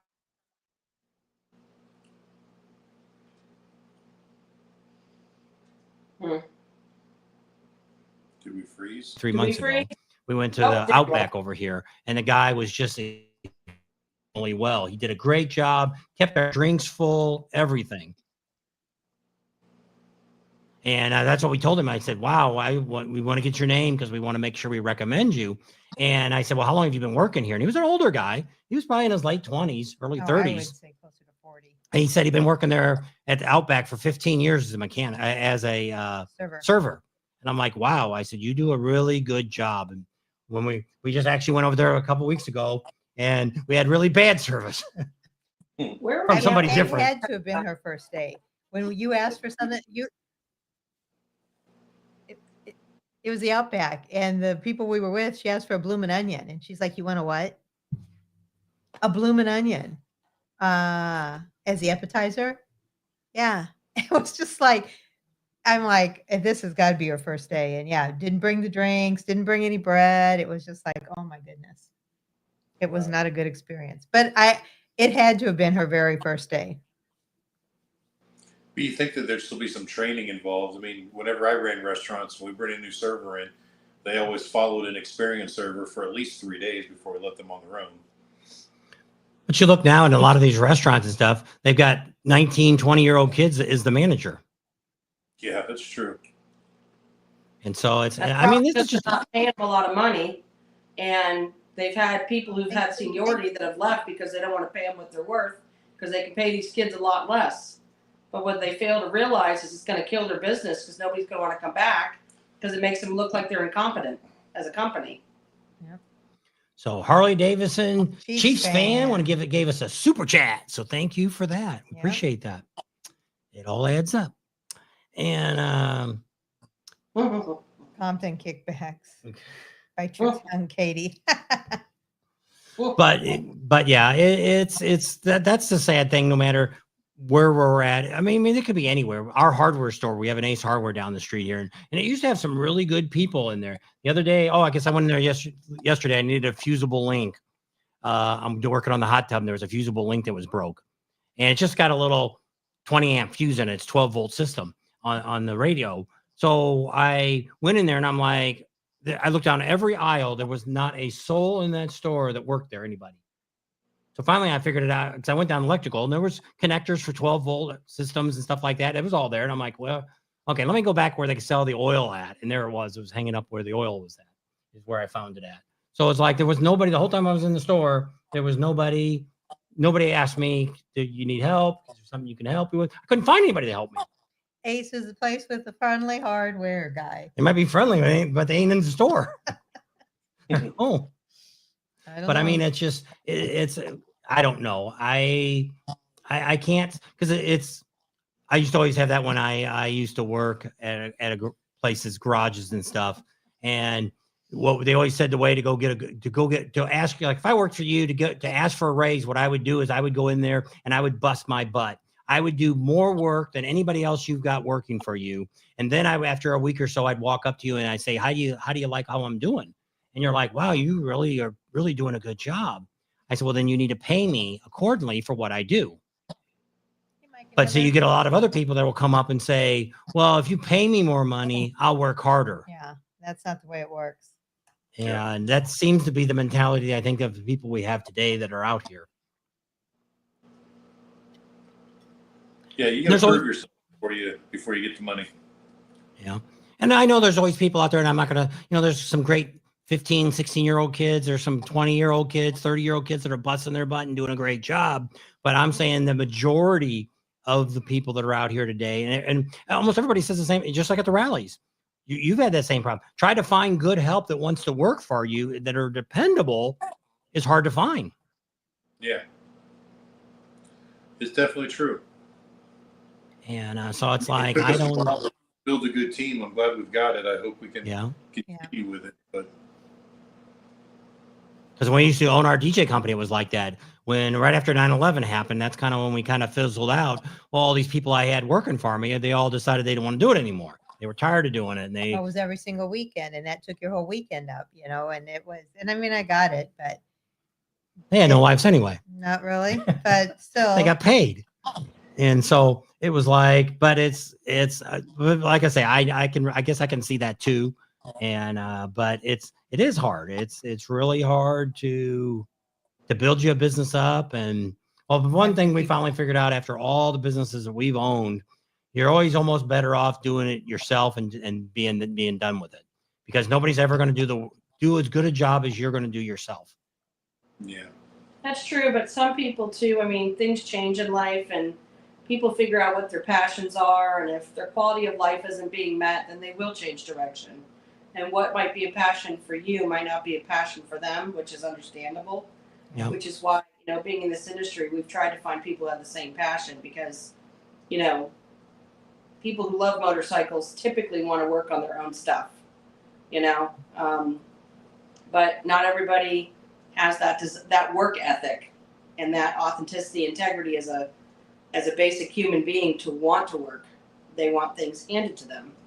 And unfortunately, we're hardworking people. So if we're out there doing it, we kind of expect the same thing. Right. I don't think that's unreasonable. If someone is going to do open heart surgery on you, you better make damn sure that they have enough passion to make sure to keep you alive. So if people have the same type of integrity to go, yeah, we need to, I need to figure out my passion and, make it to where it doesn't feel like work and enjoy what I do. Yeah. There'd probably be more people in this world doing more stuff. Yeah. But they always say, find what you love to do and then do it. Yeah, because then it's not work. Right. But then it gets to be the point, like when I used to be a mechanic, on my days off, I really didn't want to work on cars anymore. You did it all week long. My car was always broke down. Like we've known, like when we used to live in California, we knew a police officer that was a motorcycle cop. And we're like, oh, wow, do you want to go riding with us this weekend? He says, no, I don't even own a motorcycle. He says, I ride it 5 days a week. I don't need any. 8 hours a day. Yeah, I would not enjoy riding it on the weekends on my own. I'm like, wow. That's not passion.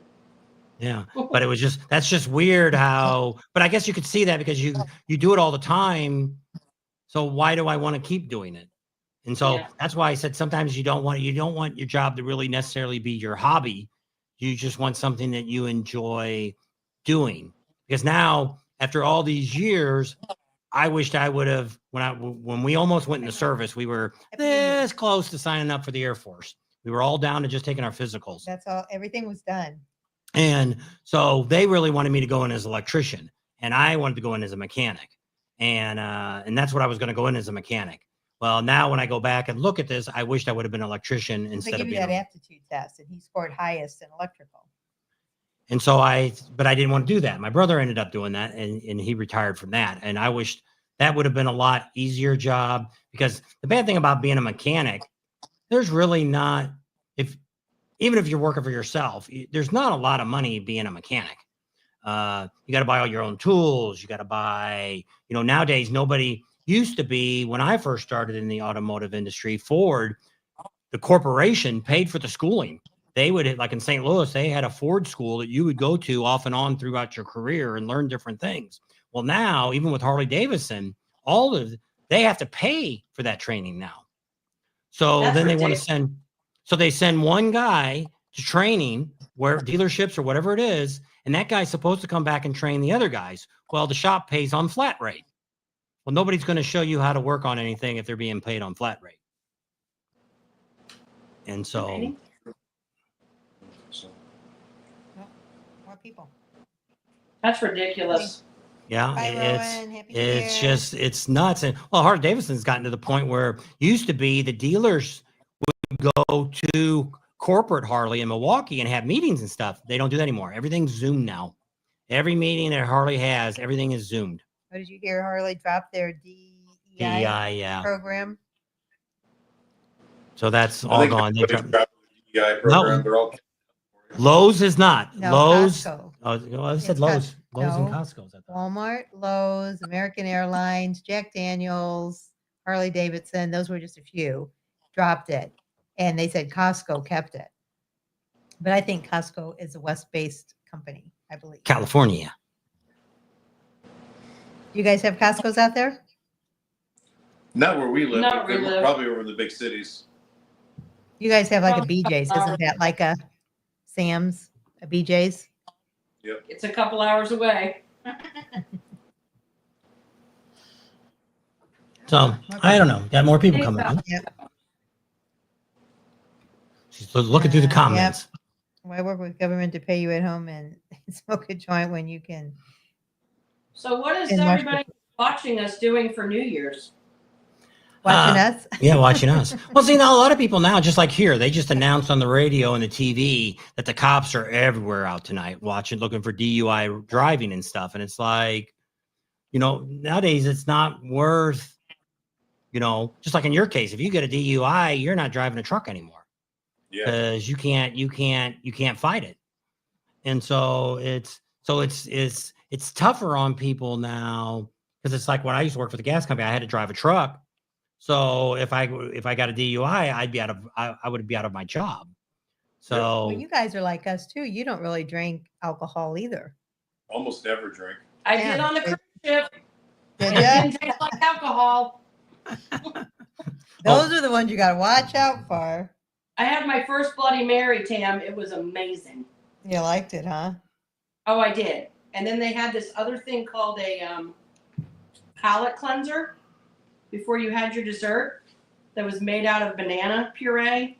And they clarified it with milk. It was clear. And it had banana rum, it had coconut rum, and something else in it. You didn't taste nothing. Just a little bit of banana. I was like, I'm going to get drunk, and this is not going to be pretty. Yeah. Then they Yeah. had 13 more drinks that you could have that did not taste like alcohol. Those are the ones you got to watch. Wow. It was but fun. then you got to get up in the morning. I did. I didn't have a hangover. I No, was we got a great. cruise ship. You don't really have to. You just sleep in as long as you want. Yeah, Yeah, you have that's someone true. taking care of your room while you're, they make your bed. They pull down the bed for you at night. They clean your room every day. It's awesome. There you go. I just sent you guys that picture of Goliath's sister or brother, whatever it was. Oh, you probably can't see it, Adam, because you probably, Well, I can pull it up on my Yeah, iPad. he could still pull Okay. it up. I texted it to you guys. Since I thought about it, I thought I'll just send it real quick. Oh, wow, that is pretty cool looking. Let me see. It's a Peterbilt, but they got it all blacked out and everything. Yeah. Oh, that's cool. On my way home from the Waffle House. That's cool. Roadkill Run. Fire trucks and ambulances everywhere. Yeah.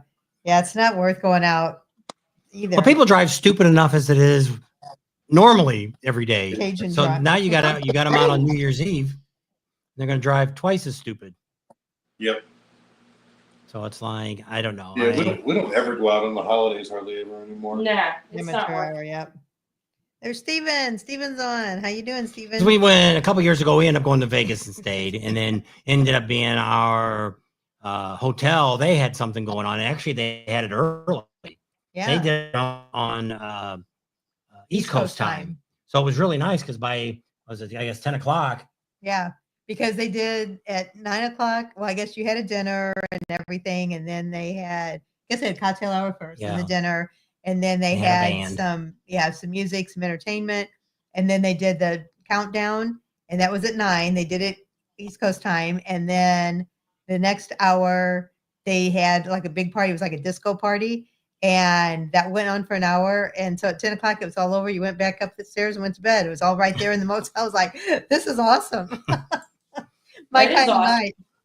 Because that's what hurts us here. Because if we go over to Nevada, if we want to go over to Nevada, over to Laughlin, they're an hour earlier. So Is we it have to stay. Pacific Yeah. time? So we have to stay up an extra hour if we want to go over there. So it's 1:00, but it's 12:00 here, Yeah. 1:00 our time. And it's like, Yeah. that's too late for me. And so It is it's, late. And so we have to deal with that in between the time change, because here we don't change daylight savings time. We stay, Mountain time. yeah, we We're, always stay. we're half the year we're mountain time, like half the so year we're much- Pacific. It definitely makes life a whole lot easier. I wish the whole United States would. Murder beat Yes. firecrackers going off like crazy. Stay home. That's Steven. Yeah. And that's Myrtle Beach update. It's not even showing it's raining on the radar. But yeah, it's been a good year. I don't have any real complaints about this year. But for us, I don't know. Do you, out of all your videos you do, which rally do you think does you don't get the views that you thought you would get? I think this year in Myrtle, my views were down from what they were the previous year. Usually I get really good views in Myrtle for some reason. And this year they were down a little bit. And say for me, my last 2 years, it's been Daytona has been a big disappointment, to where even Leesburg, I get a better viewership for Leesburg than I do for Daytona. Yeah. Now I was really surprised, not this year, but last year in Leesburg, like my one video at the dealership that day, like within like 48 hours, it had like 25,000 views or something, which was insane. When normally a video like that gets 5,000 or 6,000 views. Yeah. And then unfortunately this year it didn't do as well, but it still did better than I expected. Especially for it being a rally that we don't even work. Yeah. You're just there. Well, I hanging just out. wonder, like in Daytona, there's just so many people filming now in Daytona. You know, there must be, because that's why we don't film a lot on Main Street anymore, because there's probably 10 guys down there every day, all day long, filming Main Street. People riding up and down. And it's like, to me, that's just boring. And So we miss a lot of things too on Main Street, because somebody got married that one year, yeah. and then the Clydesdales came down. I think did we catch them that one year? Well, we caught the Clydesdales. That was last 2023. They were, no, 2024, because that's when they were out at the dealership. Yeah, but I mean, they were down on Main Street Yeah. too, and I think we missed them. Yeah. But see, we should give Sam a camera. He sits Yeah. on Main Street all day. He can catch all that stuff for us. Yeah, but I mean, it's hard to be. Well, see, with your channel, you're coming to watch you be a vendor, and so you're showing you a lot, so they know what you've got coming up. Where in our case, like I go back and look at videos and see that we spent our whole time showing people what's going on, but we didn't show a lot of We missed a lot of action, stuff. a lot of, you know, some of the weird bikes or some of the crazy stuff people are doing on a bike, or Yeah. so it's like, I don't know. We try to be in too many places. And so like I say, I don't know. I never do. And we even started splitting up. We'll get someplace to an event, and we know we've only got a limited time to stay there to get to the next event. So we'll split up when we get there. And then everybody wants to know where he is, or when they ask him where I'm at. And it's like, we're around somewhere. We're just not together. Because Yeah. it's They just, do that to me with him, and I will just zoom into my phone. I'll be like, he's over there next to Wide Open Custom, or wherever I can find him, because that happened in Tennessee. There was like a group of 15 people that walked in, and they're like, well, where is he? And I said, well, he's filming. He can't exactly get you content if he stays in here. And they're like, do you know where he's at? And I pulled up my phone and I said, go behind here to the orange and black rig. He's over at Wide Open Customs. And I'm like, Ben's going to be like, or not Ben, Brock was there with Austin, I think. And I'm like, he's going to see all these people come up and go, yay. And they're going to be like, oh, there's Amsoil. I But know yeah, we like, went to just, meet somebody one day, and it's that Life 360. And that's what the guy said. We were waiting and waiting and waiting for him. And he's like, well, do you know when he's going to get here? And I said, well, here, let me find him. And he's like, you track him? And I said, that's the only way I can keep tabs on it. Yeah, See, she's not the only stalker. that's right. Nope. but I do the same thing to her. I was, one time I wanted something. She was at Walmart, I think. Or the Or grocery store. or Grocery something. store. I got grocery stores where she was at. And I needed something. And I zoomed in and zoomed in, and I could see where she was standing at. She must be in line. So I called her and said, are you at the checkout line? And she's like, yeah. I said, well, grab this before you check out. She's like, all right. So when she got home, she goes, how did you know I was in the checkout lane? I said, well, because I zoomed in so much, I could estimate exactly where you would be standing at based on looking at the top of the roof of the store. I figured you were at the cashier. That's funny. And so, yeah, so we do that too. So, but I usually do it. Sometimes I have to do it with her when I'm in Walmart. Where the hell's she at Or now? Home Depot, I have to find him. I'm like walking But it's around. funny it's because like, she'll be walking like this, and I'll be coming up behind her, and she's looking at her phone, and I'm like, "Who you There's looking times for?" I'll call him and I'll wait to hear where his phone is ringing. I know where he's at, and then I'll be like, Marco.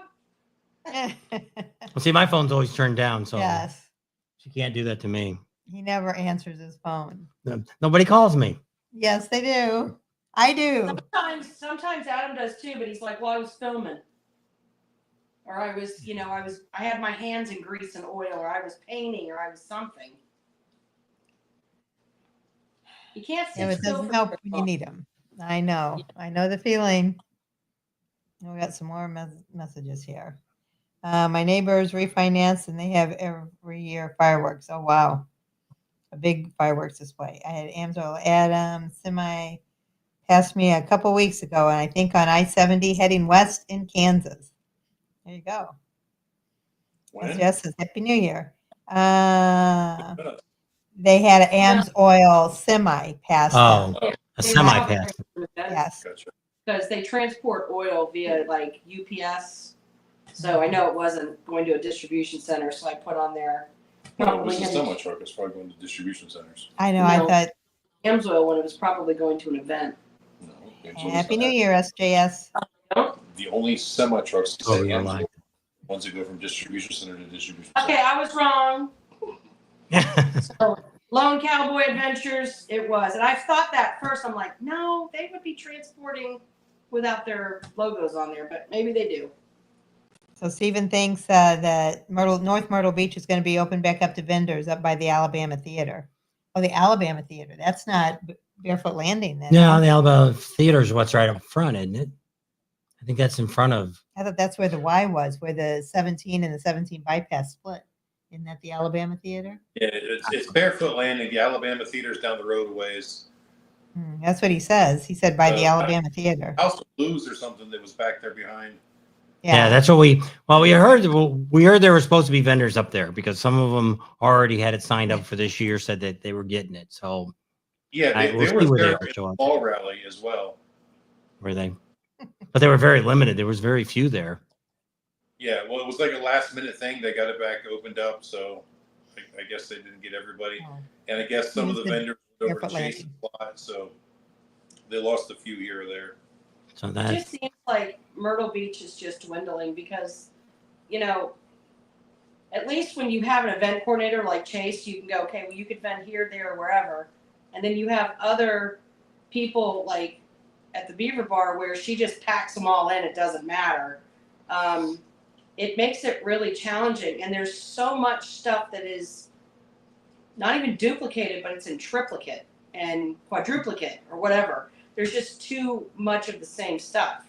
And you see a lot of people moving out of there, like J&P's not coming back, I don't think. I don't know. Well, last year they were in quote me. front of Spokes and They Bones. were out, right? weren't they over at like Spokes and Spokes Bones? yeah, and Spokes Bones. and Bones. Well, actually, I think that was a better location for them than anywhere else because everybody could see them right there on the highway.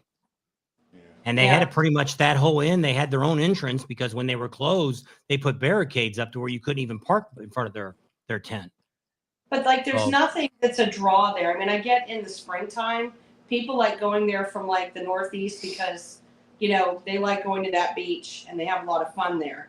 But in the fall time, they're busy with their lives. They don't want to do any of that stuff. And it just seems like it's not. I mean, we've been doing it for a long time and we're even noticing the numbers dwindling. And when we started years and years and years ago, people were saying the numbers are dwindling. So if, that tells you that, it's a concern, especially when you have some event coordinators that just keep raising, the price to be able to rent there. And then it's like, and you don't have the people coming to buy. They want to come and party, which is great, But if they don't buy something from these vendors just don't come anymore. Oh, I know. They can't afford to. They have to go where they make money. It's a business. Well, you see I see this and all this. What really needs to be done is, especially these rallies that have two like that, like Daytona, Myrtle Beach, they should really stick to just having one big rally and emphasize all that. Because like in Daytona, it's two different groups that put that on. And so that's different. Myrtle Beach has kind of done its own thing, but I mean, most of the time, fall rallies, the difference I always say, the spring rallies, it's like Daytona. If we get a good hard snow and it's cold up north, Daytona is going to be packed this year. If it's a mild winter, that's what, after watching this 5 years we've been doing this, that's what determines if Daytona will have a good year. Is it colder it is in Canada and Ohio, Northeast. Illinois, New York? They get that snow, those people want to get out and they'll come. Yep. But if it's not, then they're only when they go someplace that they can go ride their motorcycles. They're not coming to really necessarily do anything. They just want to get out of the snow. So when you look at, so I always say most of the fall rallies, I call it the 300-mile club, that the people that are going to Daytona during the fall rally and going to Myrtle Beach and a lot of the rallies like that, they're the 300-mile club. They're coming within 300 miles. They're coming in for a one-day ride in. They can stay a night or two and then ride back home. They'll come in for a weekend or something. So it's not getting the people that will come to Daytona, for instance, and spend 5 or 6 days there, and instead of just coming down for a weekend. So it's like, and see now too many people, it's like Sturgis this year. I cannot believe the big campgrounds are not sold out yet. So Buffalo Chip still has electric hookups still available. Pappy Hoyle still has full hookups. Glencoe still has full hookups. Shade Valley still got full hookups available. And here we are January 1st now tomorrow. And we're not, little campgrounds are pretty much full for their full hookups, but they're small. They don't have a lot of. They don't have as many. Yeah. And a lot of other people like at Kathmandu where we're staying at, they were already booked when we left. They already, almost everybody that was there this year booked for next year for 2025. So, and a lot of the people that we see on our Facebook page are saying the same thing. I booked last year. I booked as we left. We told them we'd be back for this year. Now, if you want to go the week before, there'll be. Yeah, there's plenty of room, and all the campgrounds are available pre-rally. And yeah, I think that's what Sturgis should do, is start emphasizing more on the pre-rally. And because now I think we're getting a bigger crowd for the pre-rally than we are actually for the rally during the week. So did you see that comment, So- Adam? Say that Mailhog again. wanted to know who does your camera work. Mailhog wants to know who does your camera work. I do it all. I film it. I edit it. I do everything. He's in the same Anymore. boat I'm in. So one thing I will tell you, Bob, is that there is a bit of a shift at the Speedway, because we have made comments about things. And, you know, when Brian started over there, I said to him, you know, either you want to grow this or you don't. I said, if you do, you've got to give access to all these races that are going on in here, because you can have this place as full in the fall as you do in the spring. So they have been shifting that direction, because Destination Daytona has decided to kick certain people out. Those people have come back over to Daytona. It's like this goes on all the time. Yeah. So because of that, we actually have noticed that there's a lot more traffic for us in the fall time. There's a lot more people coming for races, and people who are diehard race fans, they're going to come. It's not going to be like a 300-mile radius thing. They're going to be like, this person's going to be here. I can get pit passes. I'm going. So I look at those kind of things because that's actually helped us. As far as Sturgis goes, I don't know why they're not emphasizing it more. I mean, people start coming there. This is from people we've talked to who live there. People start coming there in June. So it's not just pre-rally. I mean, there's people that are there constantly for 3 months. I mean, they don't stay for 3 months, but there's constant bike traffic during that time. People could come sooner if they wanted. Like I tell people, look, if you don't want to be here when it's all the hustle and bustle, come to the Deadwood Three-Wheeler Rally. You still can ride. There's still stuff for you to do. There's still stuff open. But, you know, it's kind of up to who can afford to come and who can't. Right. And I think that's the biggest thing, is that if people can't afford to come, they're going to say, I'm going to come during this time when everything's going on. Or I'm going to come during this time when it's not crazy going on. because like even Black Hills Harley, they have specials going on constantly. And some of the other Harley dealers do even on your way in and out through Sturgis, because that's the Mecca. So why wouldn't they have sales going on? Yeah. You know? So I don't know if they expanded it backwards and made it a pre-rally by a couple weeks, because people may not show up. It might not be as inducive to have all that extra help there. I mean, there's going to be a cost for even the businesses and stuff having the extra help there when they may not be able to pay it, because there might not be enough traffic at that time.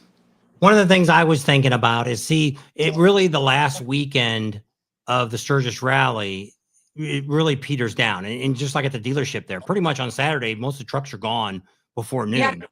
And so Up on Friday. So that's why I said, why not start it maybe the Wednesday before and go to Friday? And Friday's the last day, and Saturday they leave. We're open for 14 days. So by the time Friday comes, most of them are over it. Yeah. Because Black Hills Harley has everybody open we're open for 14 days, aren't we? Because we have a pre-rally. So when they're going to let you, they're going to open, they're going to open your lot for pre-rally? They did this past year. Oh, I thought he said he wasn't going to do that. I didn't think you guys were open. We were open. No, I think the dealership lot got like 2 more days than we did, but that was it. Because they start on the Saturday. They start on the Saturday before. And you guys started. Yeah, Monday. we opened on the Monday. Okay. So it wasn't that far off. And I think that they probably looked and went, everybody needs to be here at the same time. But that's a long time for a rally. Oh, yeah. That's longer than Daytona in the spring. Yeah, I love it. I like the long rally. To me, I like it long too. I like the long, because you're in one place longer. You can. Yes, you know, exactly. You don't have to It's like pack you and get unpack, everything pack and unpack. because that's what a lot of people No, I say. can't Why don't stand you? that drives me crazy. They'll want us to go to some of these small rallies that are just 3 days, and it's like it's not worth it. By the time I get there and try to put videos out, it's over. Yeah, the fall tour is the hardest for us because it's way more work and way more money out of pocket, because we literally like let's say we do Myrtle, and then we got to tear it down and go to Daytona, tear it down, go to Panama, tear it down, go to Galveston. And if you add all those shows up together, it's the same money that we make in Sturgis when we got to set up one time, Right. and pay one rent. So Don't have to if do we all could that get traveling. if I could get like 5 Daytonas and 5 Sturgises and just Then skip you'd all be the rest set. of them, that would be perfect. Yep. Yep. So Roadwind Therapy's been on. She said hi and happy new year. Happy healthy new year to everybody. Happy New Year. Mark's on. So he's up there in Washington State. He said he was at, yeah, I know. Des says she was at Lone Star Rally with Adam in the pouring rain. Yep, I remember her coming by. Yeah. Sturgis is it for me. I wouldn't go for it if it wasn't a 3-week trip. There you go. Yep. Yep. And you got to remember too, we did, when we were smaller, we did 22 rallies a year, and that's what we were doing. Breakdown setup, breakdown setup, breakdown setup. And it was exhausting. And, we traveled all over the place. I mean, that's how we ended up covering, 48 states? Because we were all over the place. Yeah. It was fun, but it was exhausting. Yes. Tell me about it. You don't have to drive. Nope. I did drive back then, though, because it was a truck and trailer, and that was just nerve-wracking, especially going out near your end of the woods, because it was so windy. Like when we went to Arizona and we did those rallies out there, it was like driving into that headwind was like, it's expensive because the truck has to work harder and you have to use more fuel. Coming back is nice because it pushes you away. Pulling off. But, I know. Yeah. Well, and the bad part, that's like us when we go out to Daytona when we used to go in February, every other day you were losing an hour. And so normally we'd get up at 7. Well, we'd have to get up at 6 because we were going to lose that hour. And it was just like, oh my gosh. Yep. Yeah. That's what's nice about heading west for the summer, because it's like, we lose 2 hours, which is great. It's dry. So it's like, we're not sweating horribly. And it's like, then we come back to the East Coast and we're like, what is going on? I'm melting. I know. I mean, every fall when we come home, Adam's like, dear God, it's hot. And I'm like, it's really not. It's only I like know. 75. And he's like, the humidity. That's what kills you. Yeah. Mm-hmm. We did that when we stopped at our daughter's house, and then we went to Sturgis. It was hotter in Sturgis, but felt cooler because the wasn't so- humidity wasn't as bad. Yeah. Yeah, exactly. I felt like it was air conditioned when we got Yeah. there. Yes, And it's like, exactly. so yeah, you can't. That's what we talk about weather. I go back and I was looking at some pictures. The first year we went to must Hi, have been Des. 2020, the fall rally, no spring rally at 2020. It was cold. It showed everybody was on Main Street in winter coats and riding their bikes, and I said you just can't predict the weather for these rallies. No. Someone told me it snowed once there. In Sturgis, it did. When we were there Yes. that first year, Sturgis was 2010, and we rented a cabin at Kathmandu. And I kept bugging him. I kept saying, make sure it's got an air conditioner. He's like, it does. I said, no, call him back. I want to make sure there's an air conditioner in that cabin. So he called him and I said, oh, and you're sure the one that we're getting's got an air conditioner? He says, yes, yes, yes. So we get there and it gets to 32 degrees that night. I about froze. I said, All we had should've- was a sheet because we shipped. You could ship your stuff there, so we didn't have so much on the bike carrying it in. So I only had my bike. We shipped the sheets and we took a Coleman stove. Took all this junk we never even used because it was the first time we went to a rally like that, a long distance. And so we had to go to Walmart and buy a blanket. Yes, because I about froze to death. I said, dang, I asked, I wanted to make sure it had an air conditioner. I should have asked if it had a heater. Yep. Yeah. So there is some cabins available if people want to look for them. If you go out to what's the gas station called? Kickstarts. They're right across from Steel Pony, right behind where the racetrack and Glencoe and all that is. If you call the convenience store, they have cabins with bathrooms in them, running water, showers, and Can't find that very often. no, I think it's a whole rally is less than $3,000 for the whole rally. If you want to stay, I think it's like $2,500 or $2,800. You can sleep up to like 6 people in those cabins. So another option for people if you're looking for that cabin. And Camp Easy Ride, of course, if you want to do the tents, he's always got his set up. But I couldn't believe that Glencoe's already up to, just for their passes, they're up to $400 already. Wow. Just the wristband. That's not Yeah. camping. Well, if you're Well, if you boondocking, just- Or if you're tent camping. yeah, but that's per person though. Yeah. And because heck, I don't think even the buffalo chip's that high yet. Happy New Year, Dave. Yeah. Hmm. Crazy what it costs for lodging nowadays. It's just insane. Well, see, the thing I always say. Go ahead. I would say, especially during these events, it's the main reason that we chose to make our setup livable. You know, even with that Overland, we always had a place that we'd stay at, never to worry about renting a hotel, because if you had that on top of our vending fees, would be ridiculous.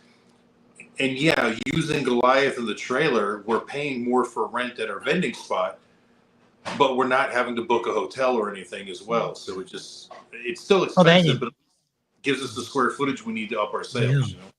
Well, yeah, that's a big difference. It's like, I know, like Rick Rack, they rent a whole house and he puts everybody in that house. And so a lot of them will do something like that. They'll have a lot of the vendors seem like they have the same place they rent every year. I think Fair and Exchange, I think they've got the same place they go to all the time when they go to have. But I mean, that is a big expense. It's like when people talk about us doing videos, it's like, you don't realize what it cost me to get like this. For us last year, just to get to Daytona, just gas alone was $1,000 for me to get there. Yeah. And so we did stay a couple nights. We paid because Probably it got about cold. $100. And Because then it's $15 the 4 or 5 nights. and so we have that, and then so then you got to get to where you're staying at. And so luckily we've always had these campground memberships. We've been able to bounce around. We had a subscriber that can put us up. So pretty much staying places we were pretty well fixed on. It was just getting there, the expense of the vehicles and all that kind of stuff. And it's like, you know, and it's Calypso Notch says Glencoe ain't worth it. well, Glencoe, if you want to be wild and crazy, we got some friends that are there. Whoopee? I think it's going to be their 12th year that they've been there in a row. And but see, Glencoe, you can actually get in the week early. But you can't get your full hookups, but you can if you're going to boondock out there. That's where they're crazy. They call Booby Alley there. They asphalted it all, and you stay all along there, and that's where it's all crazy at. And but people do burnouts and stuff till like 5 o'clock in the morning. And it's like, I don't want to go. I need but my sleep. they get there like on the Wednesday before. And by Tuesday of the rally, the place is half empty. Because everybody goes for that first weekend for The partying and all that. And so that's a weird campground compared to the other ones. Now, Kickstands is supposed to put a bunch of vendors at their place. So I don't know how that's all going to work. There you go. Lone Star Cowboy says, I'll tell you what, Adam, I'll wait for my oil change until August. And I'll have to do it before I leave Sturgis on our trip. There No you go. problem. We'll take care of it. And if you need sooner than that, just call me. I'll mail it to you. Well, yeah, he can set you up an appointment now. You get a first oil change for the rally. Put his name down. Because I always tell people that you can call ahead and set appointments up. Because I'm always like that. I like to, if I'm going to get my bike worked on, I like to get it done first thing in the morning before you're busy. Get there early. Yep. You're the first one. You don't have to wait for anybody else to get in line. You get in and get out, and you still got the whole day to do your riding. Even if you want to get, like a cam job or something, like from Speeds or something, you get there early in the morning. By 1 or 2 o'clock, they're completely done with your bike. So you still got a half a day. You could still get out and do something with it. And so and if you go to our website, there's an events tab on the website, and once you go there, you can actually book an appointment for any rally at any time. And that works pretty well, because then when we log into our computer while we're at the rally, the appointment screen comes up and it lets me know who's going to be there and when they're going to be there and what service they want to do. That's nice. So you can do that. So you can do that even if I'm at the rally? Yeah. I know I'm terrible at promoting it, but yeah, I mean, you could go in right now and set up an appointment for Daytona if you wanted to. There you go. Okay. That'd be a good idea. I get an email notification, plus I get a text message notification. And it's a pretty good system. Will it show what's like, if let's say I wanted to be early in the morning and you already had 2 appointments, would it show that maybe the soonest one I could get in would be like 10 o'clock or something? Possibly, yeah. Yes. I think that once an appointment's made, that time slot gets locked out. Okay. But keep in mind, we usually have 4 lifts running.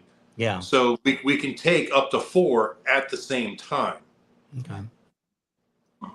That's a good idea. That's because it'd be good to, if you're out riding around and you decide, hey, I need to get that oil change, you go on that app and take a look at it and see your website and see if you got availability, get over there and get it done. And Big Whoopie, that's not bad. He said he's paid up at the Iron Horse. His small camper with electric and for the entire rally for 2 people was under $400. Where's he staying at? Iron Horse. That's a good deal. That's pretty cheap. That's dirt cheap. I don't know any place that's cheap. The only place I knew was cheaper is used to be the place across from Full Throttle Saloon called Drag Pipes. He's $150 a night per person, and you can boondock out there. And if he's got electric, I think he gives you electric for free, doesn't he? I don't think he even charges for it. He said if he's got an electric spot open, you get that. He has a few vendors that come out, but if a vendor doesn't show up and you want the vendor spot, then you get it. And so that was always the cheapest place I knew. So that Snapper place, is that the one that redoes motorcycle seats? Lone Cowboy Adventure says he needs to find a guy who rebuilds seats. I think they're too busy. You have to. I don't know. Isn't it called Snapper though? Yeah, I think that's what it's called. I think the only person, doesn't Master Lugo do that? Yeah, Master Lugo does. But you had the same instance that we had with Master Lugo. So I'm not always the best person to recommend Master Lugo anymore. It also doesn't take 2 hours to do an oil change. Well. And I mean, for years, well, see, it's like me. Over the years, we probably have had at least 4 seats done not by Master Lugo, but by other guys, putting gel packs and all this different stuff in the seats. Filing it down. And really never, actually, she's had 2 Mustang seats now, and they're number 1. Don't have to do nothing to them. And same thing with my Harley seat. That came with a CVO, I got a better seat. Plus, I bought that PD cycle. Yeah. Pedic cycle seat from Rush and for my bike, and didn't do nothing. Yeah, none of those seats have done anything too. So I'm not a big one anymore unless you got to get a seat to fit a bike. I don't know if I would have a seat rebuilt versus going out and checking either Mustang or Saddleman, checking out their seats. Because a lot of times they'll let you put a seat on, especially in Daytona and in Sturgis, they'll let you put a seat on, go out for a ride and come back. Now, weren't they in Leesburg too? They do. Yeah. The seat that Adam got on the Road Glide was the worst seat I have ever put my tush on in my life. I mean, literally, he wanted, we were supposed to go for a ride around our anniversary in August, and I almost wanted to get off and walk home because it was killing my body. And when we went to Tennessee, we saw Mustang seat. Yeah, and we put a Mustang. what was her name? Melissa. Melissa, yeah. So Melissa was bringing people over because Adam got a seat with them, and he said, "Sit on this and see how you feel." I said, Yeah, my bike became a display bike for all the Yes. 24 models for the "But rest I'll of the just show. say between the difference between the seat that came standard and the seat that for the Mustang seat, it was 90% better Okay. for me." Yeah.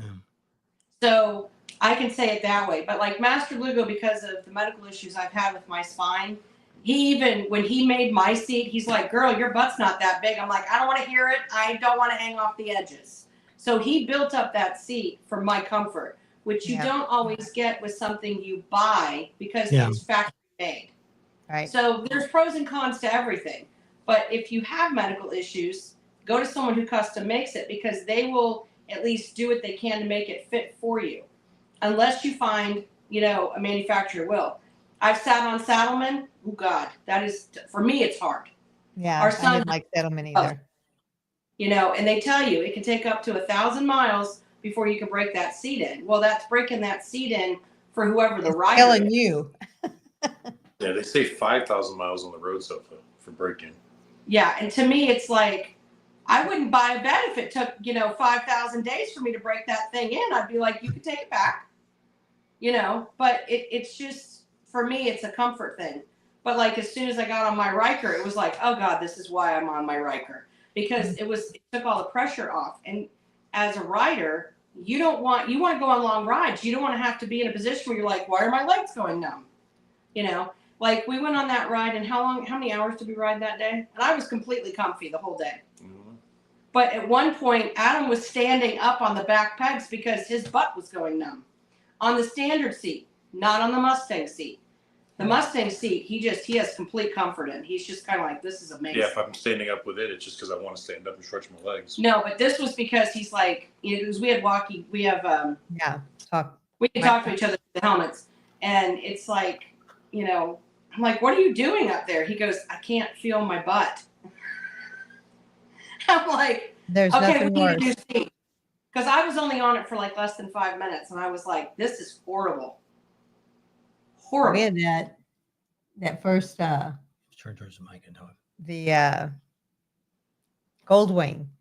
It was a 80-something Goldwing, and I could not sit on that seat. Remember, we stopped, and I even bought a donut to sit on because I just couldn't stand it. I'm like, every 5 minutes, I'm like, we got to get off. We got to get off. It was just a hard seat. It was like, That's how this was. We just literally went around a loop. And I mean, I'm like sitting there and I'm holding my side and I'm moving. And he's like, what are you doing? And I'm like, I'm uncomfortable. Get me the hell off this thing. And I would have been happier walking home than having to be on that. It was that bad. yeah. I was in pain. So they obviously don't think not about fun. that. Yeah, a lot of people have Mustangs. Somebody said they're going to get a Mustang seat. Dave's here. Man said he's got a Mustang seat. Yeah, Mustang seats are really, really nice and comfortable. And they have so many options. I went over there to talk to her for a minute, and they managed to put one for Adam that actually matches the scheme of the bike. But they have ones that, have the stitching, and then they have ones that are a little more cushier. I mean, they have different options. They don't just have, what I noticed with Element, same thing. It's, there's no smoothness or curves to it that flow with the body. The body is not like this. It's not a step off, so for me, it's like, make it more comfortable and aerodynamic for the actual body of the person. And we have round tushes, not square ones. Yeah. A lot of people. I'll see with Harley Davidson, because it's kind of like when I rode the Road Glide and I rode the Street Glide all in the same day on that 24. I couldn't believe the difference in the two. Well, first of all, the windshield on the Road Glide just sucked something awful. Oh, yeah. And TVO. they said that the reason they do that is because that short windshield looks so pretty. Yeah. And if we put a big windshield on it, it wouldn't look so pretty. So we won't. That's why they do it. It's all about the way it looks, not that To get it people would. to buy it. Yeah, and it's like I guess I can understand that. But it's also a customizable thing, and windshields are going to be different for every person. Tall people need a taller windshield, short people don't. So there's no way Harley can make a single windshield that's going to work for everybody. No. So they put a really crappy one on there that looks good, that they know that everybody's going to change. And then that also helps support the aftermarket and their aftermarket sales as well. So Was the one you rode CVO or no, Bob? What? Were they CVO models you rode? No, they were just the regular Street Glide and the Road Glide, the 2024s when they first came out. I rode it when I was up in Sturgis. I took it at that one Street In Glide. Daytona. It took it on Daytona, and you couldn't test drive a bike in Daytona. Everybody kept asking me the same thing. Did you take it out on the twisties? I said, in Florida? Not in Florida. No, that ain't gonna happen. I said we rode up to the Cape Canaveral. Cape Canaveral. We rode up there and ate and came back. I said, no. I said that it was a highway ride. And I could not ride. It had no backrest. I was miserable. And so she ended up jumping on somebody else's bike and rode with them. Thank goodness. There was a couple people. But that there were went some with things us. I noticed right off the bat off the bike that I was very impressed with. One, the bike was so much lighter. It sat lower to the ground. It was, and then when first time we stopped with her on it, I probably sat there for 3 seconds before I put my feet down. I was able to keep the bike balanced that easy. But the windshield was one of the things, and the radio sucked. You couldn't hear the damn radio at all over 45 miles an hour. And so I said, those were my only real complaints about the bike. And that's why, but the difference was with the Road Glide versus the Street Glide, the Road Glide had better handlebars on them. They were up higher and they came back more. So when I got on it, I rode the Street Glide first, and it felt like the Street Glide, I had to fight it in the turns. I had to fight it to keep it there. Where when I got on the Road Glide, it was like I was more back leaning versus leaning forward. And so when I got in the turns, it was so much easier. So when I first came back, Mike came out there with me, and I said, "Has this got a different frame on it?" And he's like, "No." And he says, "Let's line them up. Line the wheels up." He says, "No, they're the same." I said, "Well, there's something different about this bike because the Road Glide was I had to work hard to keep the Street Glide on curves, where the Road Glide, I was just gliding around the turns." And so I've never really rode a Road Glide. I've always been a Street Glide guy. And so then that's when I kind of figured out, okay, when I sat back on it, I could feel that my elbows were more bent, where in the other one on the Street Glide, I was leaning more forward. And because that's like her little Sportster she's got now. I rode it the other day to put all the additive in the gas tank and all that. And she rode it down there in Sturgis. She said, "Man, it doesn't feel like it. I need to change my handlebars." Well, her handlebars are so short, and I'm leaning over like this to ride the stupid thing. So it's like I'm not comfortable. So when you do make a turn, it's like I'm fighting it to turn it. And I said, "Well, you definitely we need to call and get your different handlebars sent out so we can change those." Because I said, "That's your problem. Yours, when I watched your video the other day, they're back more and you're sitting back more. Yeah. You're not leaning forward." My the yellow one. So, but as I said, I never that was my bike getting those fat bagger bars on it. I guess 2 years ago we got those put on. Yeah. I tell people now, if you're going to spend any money on your bike, the first thing you need to do is buy new handlebars. That makes all the world. Windshield. There's like 5 things that like every time you buy a bike, you should customize to you. But I mean, but you got to find somebody that's like Joey there with All About Customs. He's really good with handlebars. He puts you on there and he talks to you and figures out what you want and talks about what you have, because he already had recommended me based on my height and how I sat on my bike. He already said, "This is probably the ones we're going to go with. Come over here and let's stand by them, sit on this bike and see how this one feels." And he says, "I think this is going to be the ones you want." And then when I sat back on it for him to adjust them, he says, "Let's get it just right for you." And I've never done anything since then. And it was like night and day.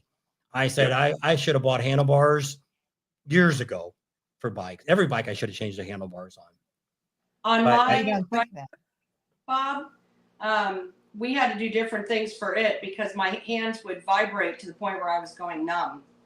So we put, they don't have grips, so I couldn't change to like what Adam has on the Road King because he's got the Avon ones that are gelled. Yeah. So we had Tony from Iron Braid. He wrapped them, which helped a lot, and that will last a long time because it's all leather. And then when we were in Laconia, right before we left, we got new helmets. And while we were there, we were trying to find grips or something to use before we were at Sturgis and Iron Braid Toady wrapped it. The guy was telling us, he goes, if you don't have any electronics going through that handlebar, he said, you can put silicone through there. That's what a lot of the dirt bike riders used to do. So Adam did that for me. And then we wrapped them. And then I have weights on the ends. Because a lot of the Can-Am riders that ride right with Rikers, they tell you, put the weights on the ends. It helps to balance out the vibration. Just those 3 things, I don't have vibration like I did. I can ride a lot longer. So, Adam, what does the silicone do? It just dampens the vibration. It fills the bar. So I completely filled the handlebar with silicone. And it just absorbs the vibration some, so you don't feel it as much in your hands. Apparently, it's an old school trick that the dirt bike riders have done for years and years and years. I'll have to find me a dirt bike and try that out on. You can't do that on Adam's bike because he does have all the electronics going. Yeah. Well, her Sportster doesn't have that. Sportsters have all the wires on the outside. And I wonder if that would work. Yeah. On hers. But I think mine is just because it hurts my neck and shoulders. So it's not the vibration. You guys are talking about 2 different looking. things. Bob was talking about riding position and handlebar position. Yeah. She's talking about vibration. Yeah. But I never heard of silicone before, so I just couldn't think of how that would work. Yeah, the theory of it doesn't make sense that it would Probably just absorbs that. It's hollow. I know, but you could put but it's not solid because you got silicone in it. So I'm assuming the silicone's absorbing some of the vibration because it's rubbery. Yeah, just like a harmonic balancer works. So you got the elastomeric band in between it absorbs the vibration. And I can understand the theory. I just got to see it. I'm gonna have to find a dirt bike and try that out. Yeah. We're from Missouri, you got to show me. So. Well, I'm not saying it don't work. It just when sounds we're in weird. Daytona in the spring, Tam, you can ride my bike, my Riker. Yeah, but we would have had to ride it before you put it in there, though. Yeah. Even people who have ridden mine that have Rikers, they're like, they noticed it immediately. They're like, what did you do to your handlebars? Mine vibrate like crazy. Yours doesn't vibrate at all. And I tell them these are the 3 things I did. There you go, Adam. You could there's something you can start selling at the rallies. That's what Iron Braid Tony said. He goes, what do I need to do to teach you 2 how to start braiding so I can it takes like 1 tube of $3.99 silicone. From Harbor Freight. Yeah, tub and tile silicone. There you go. Just put a cork in one end and just shove it full. Mm-hmm. Hey, if it works, it works. Yeah. That's how you learn things. That's right. A lot of that stuff, you don't have to spend a fortune to help it to make it work better. Yeah, that's for sure. Dave Sherman says if Mustang only sold handlebars. Yeah. I wish that on some of the Harleys that they were there was a way that they could change the way they do on the Riker. Like when Adam gets on the Riker, he can push my handlebars forward so that he's more comfortable for riding. And I push him back towards me because I can't reach him that far. Right. So I wish that there were some modalities on Harleys, especially for women that are shorter or even men that are shorter, that would make it more rider friendly. Well, see, they don't want to do that because they want to sell stuff. It's the same thing when they first came out with the new Road Glide, they changed the fairings. I said, why didn't you put the windshield on it that's on the Pan American, where you have one that you can adjust it up and down? And they're like, we don't want to do that because we want to sell windshields. And so, see, because like I say, I haven't been a Harley rider that long. 2007 is the first Harley I ever bought. But it's hard. They said years ago, you could actually order your Harley the way you wanted it. You could order it with the windshield you wanted, the pipes on it, everything you wanted, you could order before it got to the dealership. And so now you used to do that with cars too. Yeah. And so color and now everything? they want, because that's where the real money is. There is no money, which I found this out now from everybody that sells cars, the motorcycles. The industry makes their money off of the shop. That's where all the dealerships make their money. So if their garage isn't making money, they're going to go out of business. They don't make Right. enough on motorcycles. Like, for someone who's like our son's size, who's 6'5", having the pegs in a different position be more comfortable for him to ride. Oh, yeah. Something that simple could be adjustable. The Yeah. handlebars could be adjustable in some applications, not all, if they're fixed or whatever. But it's done in other in other motorcycle lines, so it's For the the most part, they technology's are. there. Just on your bike, it's a quick adjustment. You just got to flip a lever and then you can slide them forward. Yeah. It's a minimal adjustment. And her foot pegs are adjustable too. You can flip the foot pegs up and slide them forward or backwards on rails to get them right into the position you want. Where you can still do that with a Harley. You just got to unbolt parts and bolt different parts on and so on and so forth. But That's that's because what I want to do. The difference is you've got 3 wheels too, and a motorcycle's got 2 wheels, to where if your handlebars started going a little nuts on you because the mechanism started failing, you could probably still stop. Where if on a motorcycle, if the handlebars started going to a different position while I'm riding, good chances are I'd be going down. So that's probably why this is like a car has a tilt steering wheel in it. You know, almost every car's got an adjustable steering wheel in it. Well, because you got 4 wheels, if that steering wheel started flopping around, you could still get off the road with it. So I think that's part of it. But I think it's just because it is. That's the reason I bought the CVO. Because the first 2 Harleys I had, I spent over $15,000 fixing them up like I wanted them. While when I bought the CVO, the only thing I had to change when I bought it was a windshield. For 4 years, I didn't do anything to the bike other than ride it. Till now. yeah, now he spends all kinds of money. I should have bought a new bike when all that started happening, but I didn't do it. Yeah. But now we're going to wait and see, because Eagle Rider has promised us the world. So I'll get to Are ride. they still around? Some of What? them are. That they'll supply us with bikes at all the rallies. And anytime I want a bike, they have CVOs now you can rent. They have the latest thing. So if you want to rent a CVO and try one out for a weekend, you can go to Eagle Rider and pick you up a CVO and take it out and ride it. And well, the only advantage of Eagle Rider is you can pretty much go to any major city and pick up a bike. Like if you're coming from overseas and you're flying into Chicago, or you're flying into Seattle, Washington, or you're flying into LAX, you could pick up a bike there and ride it wherever you want and take it and drop it off at any dealership that they have that has Eagle Rider, and you can fly home. So that makes it's a little more expensive than some other places to rent a bike, but they have that option that nobody else has. Yeah. So Tim we'll Biker see. said, "Nice plug for Eagle Rider." Well, yeah, we're gonna. And the funny thing about Eagle Rider is they don't want any advertising. They want me to talk about the bike. They want me to talk about my experience about picking up the bike. Simplicity of how Yeah. to- And if I have any trouble with the bike, if I have to make a phone call to get service done or anything, like how fast it takes them to come and help me, they want me to keep that as the videos they want. And I'm like, that's I can handle that. Those are easy videos. That's better than advertising. You're telling a true I know. experience. Yeah. So it's like, I'm okay with that. And they're like, whatever you want. So well, they told me everything's great, but they haven't put anything in writing yet. So she's going to get on the phone next Monday after the holiday and get them to write it. Cause we have to figure out, because originally what I We was need to planning know on, plane tickets. When so I can and get a where. bike from somebody else in Daytona would give me a bike for the whole rally. So that wasn't a deal. So we were originally going to have my bike shipped down there, Farleesburg, and then have it picked up in Myrtle Beach and taken home. That was my original plan. And then when Eagle Rider said, no, we'll work with you, whatever you want. And we're like, well, this is what I need. So, but they don't have a dealer in Myrtle Beach and they don't have a dealer in Panama City. So we need to know if they're going to give me the bike out of Orlando, and then I got to bring it back to Orlando. That way I don't need to buy airline tickets out of Myrtle Beach to go home. So we got to get all that ironed out here next week. So before prices start going up on airline tickets. Yeah. Yeah, definitely.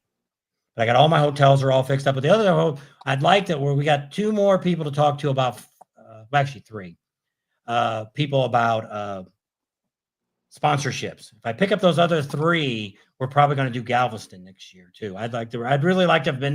Well, I'm glad I didn't go this year because of the rain, but I'd really like to do Galveston again. And just as an end of the year rally. You know, I want to do that one that you went to last year when you went down to Mexico after Galveston. Yeah. Oh, A yeah. couple years ago, yeah. Yeah.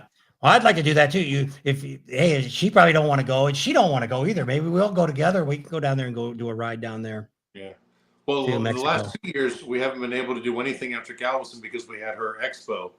But this coming year, it's going to conflict with Galveston, so we have to choose one or the other. And well, we're doing Galveston. So Yeah.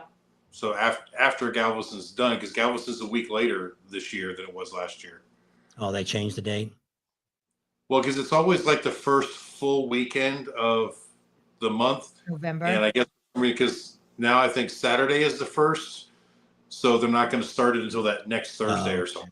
Because I know Yeah, last that- year they were going to. Messed up this year. Yeah. And, well, every couple of years it falls in the cycle where there's 10 days in between Panama and Galveston, which we usually like because we spend the 10 days in Panama City or New Orleans or, Yeah. Mobile, Alabama or something like that. I don't know. I'll have to see when Rocky Yeah. Point is. Well, they never put Rocky no. Point Motorcycle Rally. They're always the same week. 2025. Their weekend before We Thanksgiving. could go on a cruise out of Galveston. We could do that. November, 6th through the 9th. So it's going to be the same.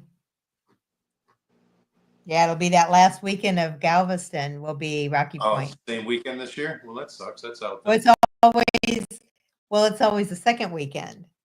Yeah. So Galveston got pushed back. So then, yeah. I don't know. Well, I Which really I don't know wanted to why- go to that one because the ride out there looked really, really cool. Yeah. And until last week, we had never been to Mexico before, so I thought that'd be kind of cool. But now that we took a cruise ship to Mexico, that doesn't really matter. Well, We that's went and it's saw different. Mayan ruins in Belize. It was amazing. Well, this is different because one, you get to ride your bike down there. How often are you ever going to ride a bike in Mexico? And Yeah. and it's That's pretty all they safe. have down It's pretty safe getting down there to it and getting out of there. And which is the funniest part because we've been to Mexico too. We've been to Cancun and Cabo and a bunch of different places like that down in Mexico. When you go down here, 99.9% of the people only speak Spanish. They speak no English. They know no English at all. The people working at the restaurant stuff have no idea. So you point at the menu. The menu's in English. So you point at it what you want. So when you're talking to the guy, he's just nodding his head. And he has no idea what you're asking. And so Yeah. then he points at the menu and it's like, okay, yeah. So yeah, I want this. Okay, yeah, got it. Coke, they got Coke and tequila. Coke, beer, and tequila. Yeah, that's the only 3 choices. what do you have to drink? Coke. He said it's all 3. They always say the same thing over. But it's what's crazy about it is I could only imagine what an old school rally was like, how wild it got, and and that's what this is. There's girls that are half dressed that are riding on the back of bikes or in front of bikes on the handlebars and stuff, going through the crowd. People, the sidewalk, everybody's in the street. You don't get to, you park your bikes on the sides, but you can't park in the middle of the street. Sidewalk probably isn't a foot wide. Yeah. So nobody's on the sidewalk. So the bikes are parked up against the sidewalk and then the center of the street's all open. Well, they let all the bikes run up and down the street and people are packed in the middle of the street. So they're doing burnouts right where you're standing. You're standing right here and the guy's right here doing a burnout next to you. I grabbed her a couple times and said, move out of the way. If that guy starts fishtailing, he's going to take you out. And it's like people are screaming and yelling and everybody that had a tour pack, they're just filled with ice and beer. The Federellis could care less. As long as you're not killing anybody, they don't care what you're doing. Yeah. And it was just, I don't know. We've only been once. I've been wanting to, because I said it's not a lot of content to film, but It's just a fun time. it's just a place you could really go with a handful of people. Because the more people you have, you could get upstairs and sit on the balconies and stuff because they want you to buy beer. And so when I first told them we were a YouTuber, they were like, oh, they brought us upstairs, gave us free drinks and stuff. And they were really friendly. But then as it got early in the evening, then they wouldn't let us up anymore. You had to have at least 4 or 5 people to sit at a table. And because they To wanted sit the on the drinks. balcony. To sit on the balconies and stuff. But I mean, it was not a lot of vendors. They had somebody selling leathers and I think there was somebody, maybe they're doing lights. but yeah, nothing big. not really not anybody I'd have any work done by anybody. But I mean, it was just the experience. and you've seen a lot of people from California, New Mexico, Colorado, stuff like that, Texas, that all came to this event. Plus a lot of Mexicans from down there. Their motorcycle clubs and stuff were there. And you've seen some really cool bikes and stuff. And they had a bull bike show. Somebody was there and did a bike show. They had a parade. That was the coolest thing, was the parade the last day, because it only goes to Saturday. It's over on Saturday.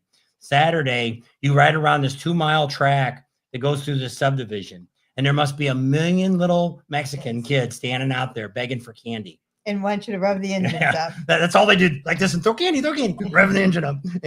It was a lot of fun. And they even had a Sam's down there. Yeah, they Sam's, did. yeah. But their grocery store sold appliances and everything else. Kind of weird. Yeah, it sounds like something cool. I think it was Adam Sandoval went this year. I think it was his video that I saw this year, and I saw your video last year. I thought it was pretty cool. Yeah, he's gone. And when he started going, I think the first year we went there, he was there. Yeah. And then he's gone every year since.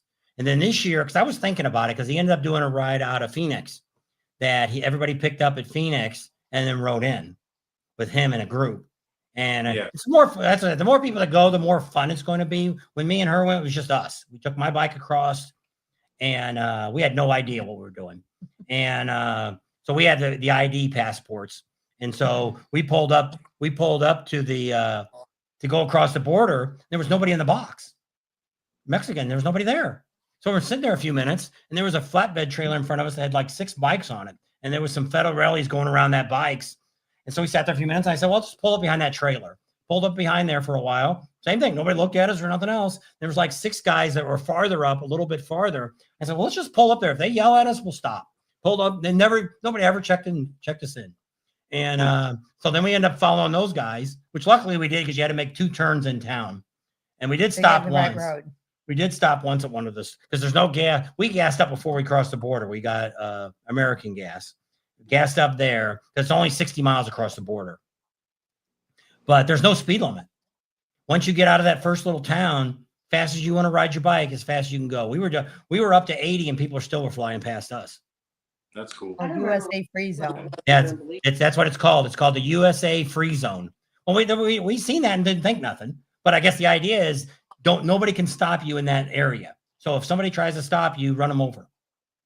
And until you get into town, and then they got their kilometer speed limits and stuff. But the funny thing there was their streets are like 4 lanes wide, but there's no lines. And there's a stop sign way over on the side of the road. And it's like, okay, is this 2 lanes, 3 lanes? Where do you stop? Where do you go? And it's really a one lane going each way. And it's just, and that's what they said. Now, we didn't see anybody get pulled over, but they said, make sure you stop at all the stop signs. And some of the roads were gravel, but a lot of them were asphalt. And no, we didn't go very far. We didn't go wandering around out of town. Her cousin has a house down there on the Sea of Cortez. And that's what I told them. They got a bunch of friends down there that have these houses. Could probably get a house that'll sleep 10 people for probably $1,500 for the whole week, from Thursday to Sunday. Not anymore. What? They said, can you go back and forth with your real ID on your license? No, No. you have to have a passport. You could have, what was it, probably 10 years ago? Well, some people say you can still walk across the border in Tijuana and stuff, that they'll let you go across with your driver's license. But we don't trust that. We always bring our passport. When we first moved in 2002, you didn't need any proof anything to go back and forth across to Mexico. And then probably maybe about 5 years, 6 years later, then you had to have But see, a coming passport. across the border was the same way. I don't think we even showed her our passports. Mm-mm. We pulled up to the window, the American side, and the girl goes, do you have anything to claim? And I just said, no. She said, then good, I'm going. I'm like, all right. See, on the cruise ship, all your information's on that medallion, even though we carry our passports with us. But each port we got off of, we didn't have to use our passports once. Mm. Getting back on, as long as we had our medallion, they literally just, because they have you put your medallion down and it comes up with all your information. Mm. When you get on the cruise ship, you show them your passport. You don't show it again. Hmm. When you get off the boat and go through customs, they take your picture. Interesting.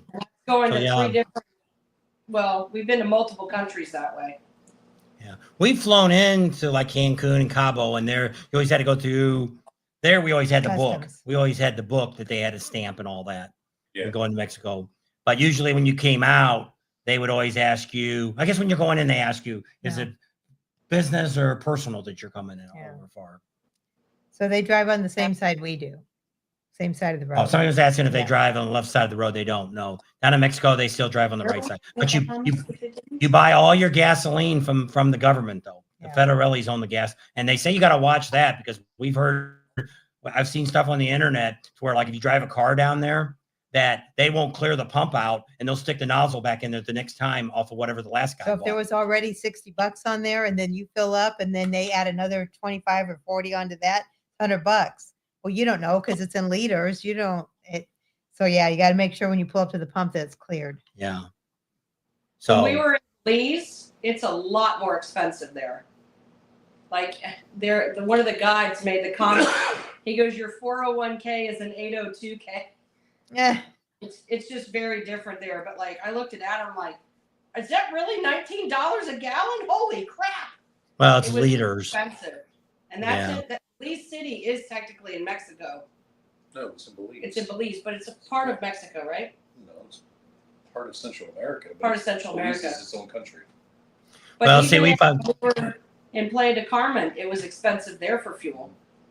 Well, we found out that too after the last time we went to Mexico. We'll no longer. We always from now on we'll always switch our money over before we get there because it used to be your credit card. They would change the money over and give you the discount. Well, now they don't do that anymore.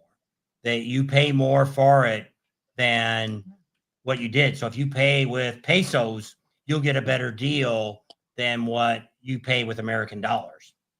So they used to give you a great deal on it, but they don't do that no more. So last time we went down there, we got because when we screwed. used your credit card, they just did all the exchange for you, and you didn't have to really worry about it. Yeah, but we didn't get it for that price. Yes, but the first few times we did, but this last time we didn't. Yeah, that's when we went down there to do that video. So yeah, because we bought some prescriptions down there, and they screwed me on them. So we learned the hard way there. Even the restaurants, even the restaurants. Yeah, the restaurants too. Because they'll tell you what pesos are, and you can do a little calculation on your phone and see what the exchange is, and they're not giving you the exchange rate. So are they saying with this driver's license that has the star on it that you'll be able to go to different places? Now, some people have said that. I've had some people tell me that they've crossed the borders with that. But now, see, it's different. It's different when you drive across and walk across. Why? I don't know why. They always say that's different. See, it used to be years ago, you could go into Mexico or Canada, you didn't need a passport at all. As long as you walked or drove. But if you flew in, you had to have one. Well, now they've changed it to where you have to show passport going across the borders, either border. But we haven't tried this. Somebody told us this year when we were in Sturgis that you could use the new driver's license and they accepted it. Well, I don't know. I would think maybe coming back in America, they would accept it, but I don't know if Mexico is going to accept it. But I wouldn't take the chance of getting across the border and finding out you can't get back in because you don't have the right stuff. So Dave when we went to Canada years ago, we had to have our passports. It didn't matter. See, we used to go in and out. Very first time I went across the border was back in 1974. We went across down in San Antonio, and there you just walked across back and forth. Then we moved to California. What year we moved to California? 2002. So 2002, for 5 years we lived there. We never showed a passport walking across. We went to Canada several times with conventions that we had. Never showed a passport there. Now, but if you flew in, we always had to show it. Like we flew into Cabo, we flew into Cancun, and we had to show a passport as we got off the plane. When we got into their customs, you had to go through because it had green light, red light. They got that in Mexico. Green light, red light. Get the red light, you're going to get searched. Yep. Green light, keep running. Dave Here's man said that he can go to the NACO crossing in Arizona with his driver's license. But in any other state, you have to have a passport. Okay. But he says if he flies in from Arizona, he has to have a passport. All right. So certain borders are allowing you to come in without a passport. Hey, Wayne, happy New Year. Driver's license adequate. But like in our case. Yes, we did have to get special insurance to go to Mexico. Yes. So when you go across Mexico, what we did, we ended up, we took the trailer down and hauled the bikes down there because I ended up deciding to put the trailer in a campground because I thought if the propane would go out and the refrigerator would go bad, it would be really bad after 4 days. So we stayed in this campground. It only cost like $40 a night. And the lady said, "Oh, my son owns the gas station up there. You can get insurance for the whole week for $75. Insurance Insurance. for what? Cover your motorcycle. Otherwise, if you get in an accident, they'll just keep your motorcycle. And they'll throw you in jail. Insurance is useless. For us, for our purpose, you have this big, long checklist that you have to do all this crazy stuff before that insurance would pay a dime. But your insurance will not cover you for your vehicle in Mexico. So if you rented a car in Mexico, your insurance won't cover you. So when we drove over to Canada, our American insurance wouldn't cover an accident in another country? No. The hell's the point in having insurance? If you have full coverage. Well, it's American. It's in the continental 48 states. Well, you can even find out in some rental car companies will tell you you can't leave. You can only go to certain states. When, like, let's say you rent a car at your home, you want to drive to Florida. You have to tell them you're driving to Florida. They may tell you it's not allowed to go into Florida because their insurance won't cover it. So we found that out. They always tell us that every time we rent a car, they usually tell us we can't take it to Canada and we can't take it to Mexico. Well, we're not going to Canada. We're not going to Mexico. But if we're anywhere like we rented from Las Vegas, went all the way to Washington State and came back. But we didn't go into. We were going to go to Canada, but we didn't. Yeah, make we it thought there. about it. Too much other stuff happened. That I went to go see where the Rocky movie was made. Yeah. No, not Rocky. Rambo. Rambo. It was in Washington State. We didn't do that either. It was in Canada, right? It was Vancouver. Mm-hmm. We had never been to Vancouver. No. Never been to that side. We've been to the east side. Never to the west side of Canada, but not the west side. And we lived in California all those years. Yeah. Adam went, but I didn't go because I was sick with that migraine. Or whatever it was I was sick with at that time. Did you go see where they had the Rambo movie was made at? No, I just had a couple hours in Victoria. Really, I think we had like 4 or 5 hours. So by the time it was weird. They got there at nighttime. Yeah, we got there as the sun was going down, and had to be back on the ship at 11 p.m. No. So we got less than 30 minutes to ring in the new year. Is that late already? Yep. Actually, we're in the show with your New Year's Eve. Yes. Our New Year's Eve. Yeah, we're gonna end the show with that. We got like 23 minutes or something. That's what I said. Less than 30 minutes. It's my clock says 9:37. Yeah. So we're gonna do an East Coast New Year's Eve tonight. We're getting old. Then we go to bed. That's what I said before we started. I said, I'm going to take my shower. I'm going to I drank my sleepy time tea. So when we say Happy New Year, I'm going to bed. You're like, night. Well, if any fireworks start going off, I can take you guys out into the back porch and maybe we'll be able to see them. Oh, there you go. I don't know if it's raining. I don't hear any more rain now. So. But we used to have some out here, but I don't know. They might have them in Laughlin. Yeah, but see, it's an hour later. Yeah, you have to stay up till 1 o'clock in the morning. I ain't doing that. I'll say one year we went all the way to Vegas to watch the fireworks, and they didn't hardly shoot any of them off. No, it was I wanted to go 4th of July because I love fireworks. I said I want to go to Las Vegas and see all the fireworks. It's going to be great. So we get there and they're like, "Oh, they don't shoot off fireworks on 4th of July here. No, that's New Year's."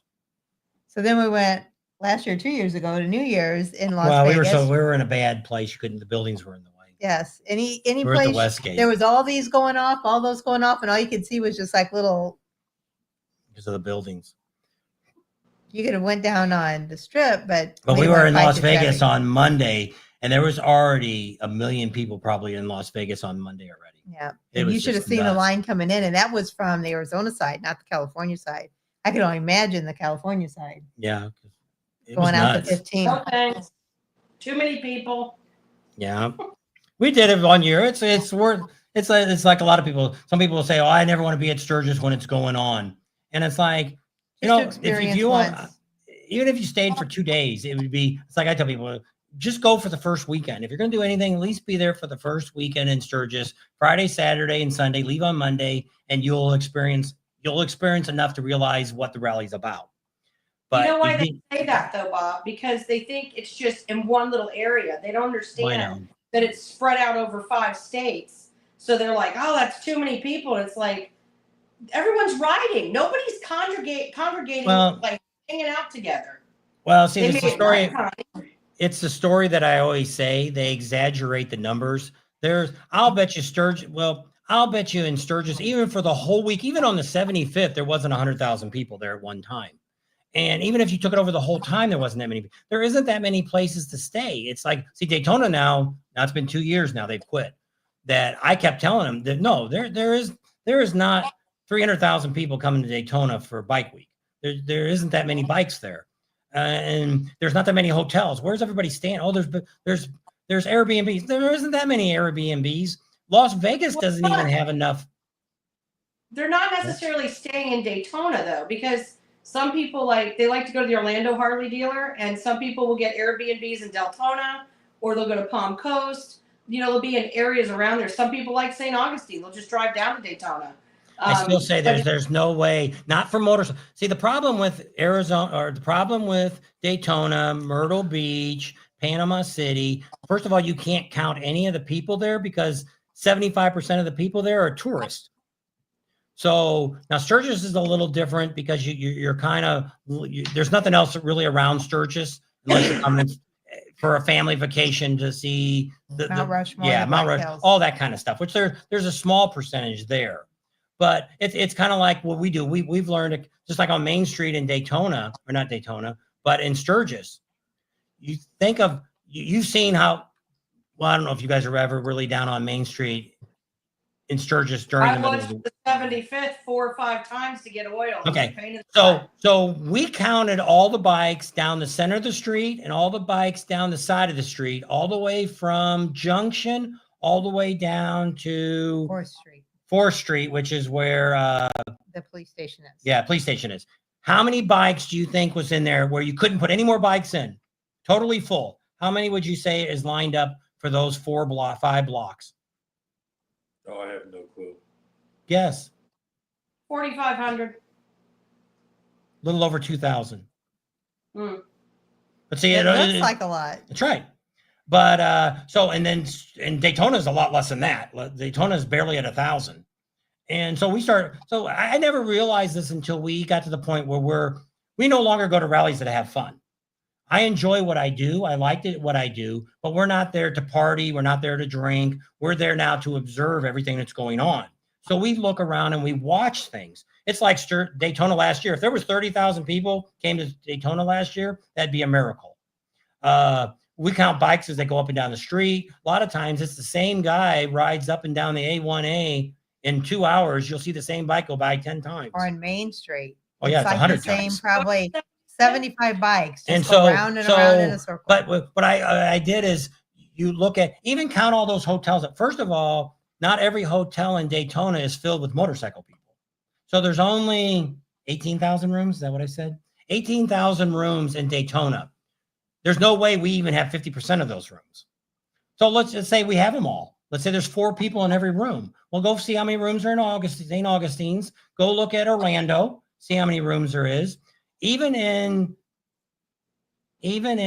Las Vegas, I can't remember the exact number. I think, is it 75,000 rooms? 75,000 rooms in Las Vegas. Now there you can't rent any Airbnbs. They're against the law. So you have to, there's timeshares, but that's counted I think they're counting those in the hotel rooms. So even at 75,000, you couldn't even say there's 1 million people in Vegas at one time. So then you're telling me that a motorcycle rally would have half as many people that would be at Vegas at any given time? I just don't see that. I look at more reality of numbers, but it's just, see, there's no way. See, I tried to tell Sturgis to do it. Anywhere else you go, if you go to LA or you go to San Francisco or Las you Vegas. go into a bar or anything like that, what they do now, a lot of these places now are taking your driver's license and they're scanning it through a machine when you come through the door. That way they tell that if it's real or not. When they do that, they also get all your information. They get your age, they know where you live, they know everything about you. Well, I told Sturgis that. I said, because there's so many people coming out of bars with open containers that don't, because the police are tired of telling people, if you don't have the cup, we're going to give you tickets. I said, if you scan everybody's license, when they come going in and out, you'd have a doorman all the time. You wouldn't have people coming out with open containers if they didn't have the right cup. Plus, you would have a more accurate count of where the people are coming from, who's coming in, and who's there. Because even if you walked into the Iron Horse just to eat lunch, you'd still have to scan your ID because you might order a drink. So, but Sturgis don't want to do it because then they'd know how many people's coming. They'd have a better understanding. Is it the same people coming back every day, or is it a whole new crowd? They try to say they pinged phones. We can even count the people up and down the street. They tried to tell us that there was one time there was 50,000 people on Main Street. There's no 50,000 people on Main Street. It's just, you know, when you start counting people, it's one sexy biker chick. She had Kyle stand out front off and on during the day and counts up how many people come through, and they do an average. She figured Sturgis last year, she estimated 120 is the number she came up with, that she estimated that was coming up and down Main Street in a given day or in the whole rally. That was their estimate. And I said about 100,000. So we're close to what she said. But the city said there was 5. The city shows you how stupid they were. They tried to say there was 75,000 people less than there was for the 75th. Last year. Yeah, last year. Last year? Yeah, that was for their numbers. It's way back there. But see, nobody really wants to count how many people because And there's really no human there is. way Well, possible. the IDs would be your best way Would because be the closest. but you still would be getting tourists. You're not counting how many bikes are coming through town. But see, what the city of Sturgis does is now the highway is now in the city limits of Sturgis.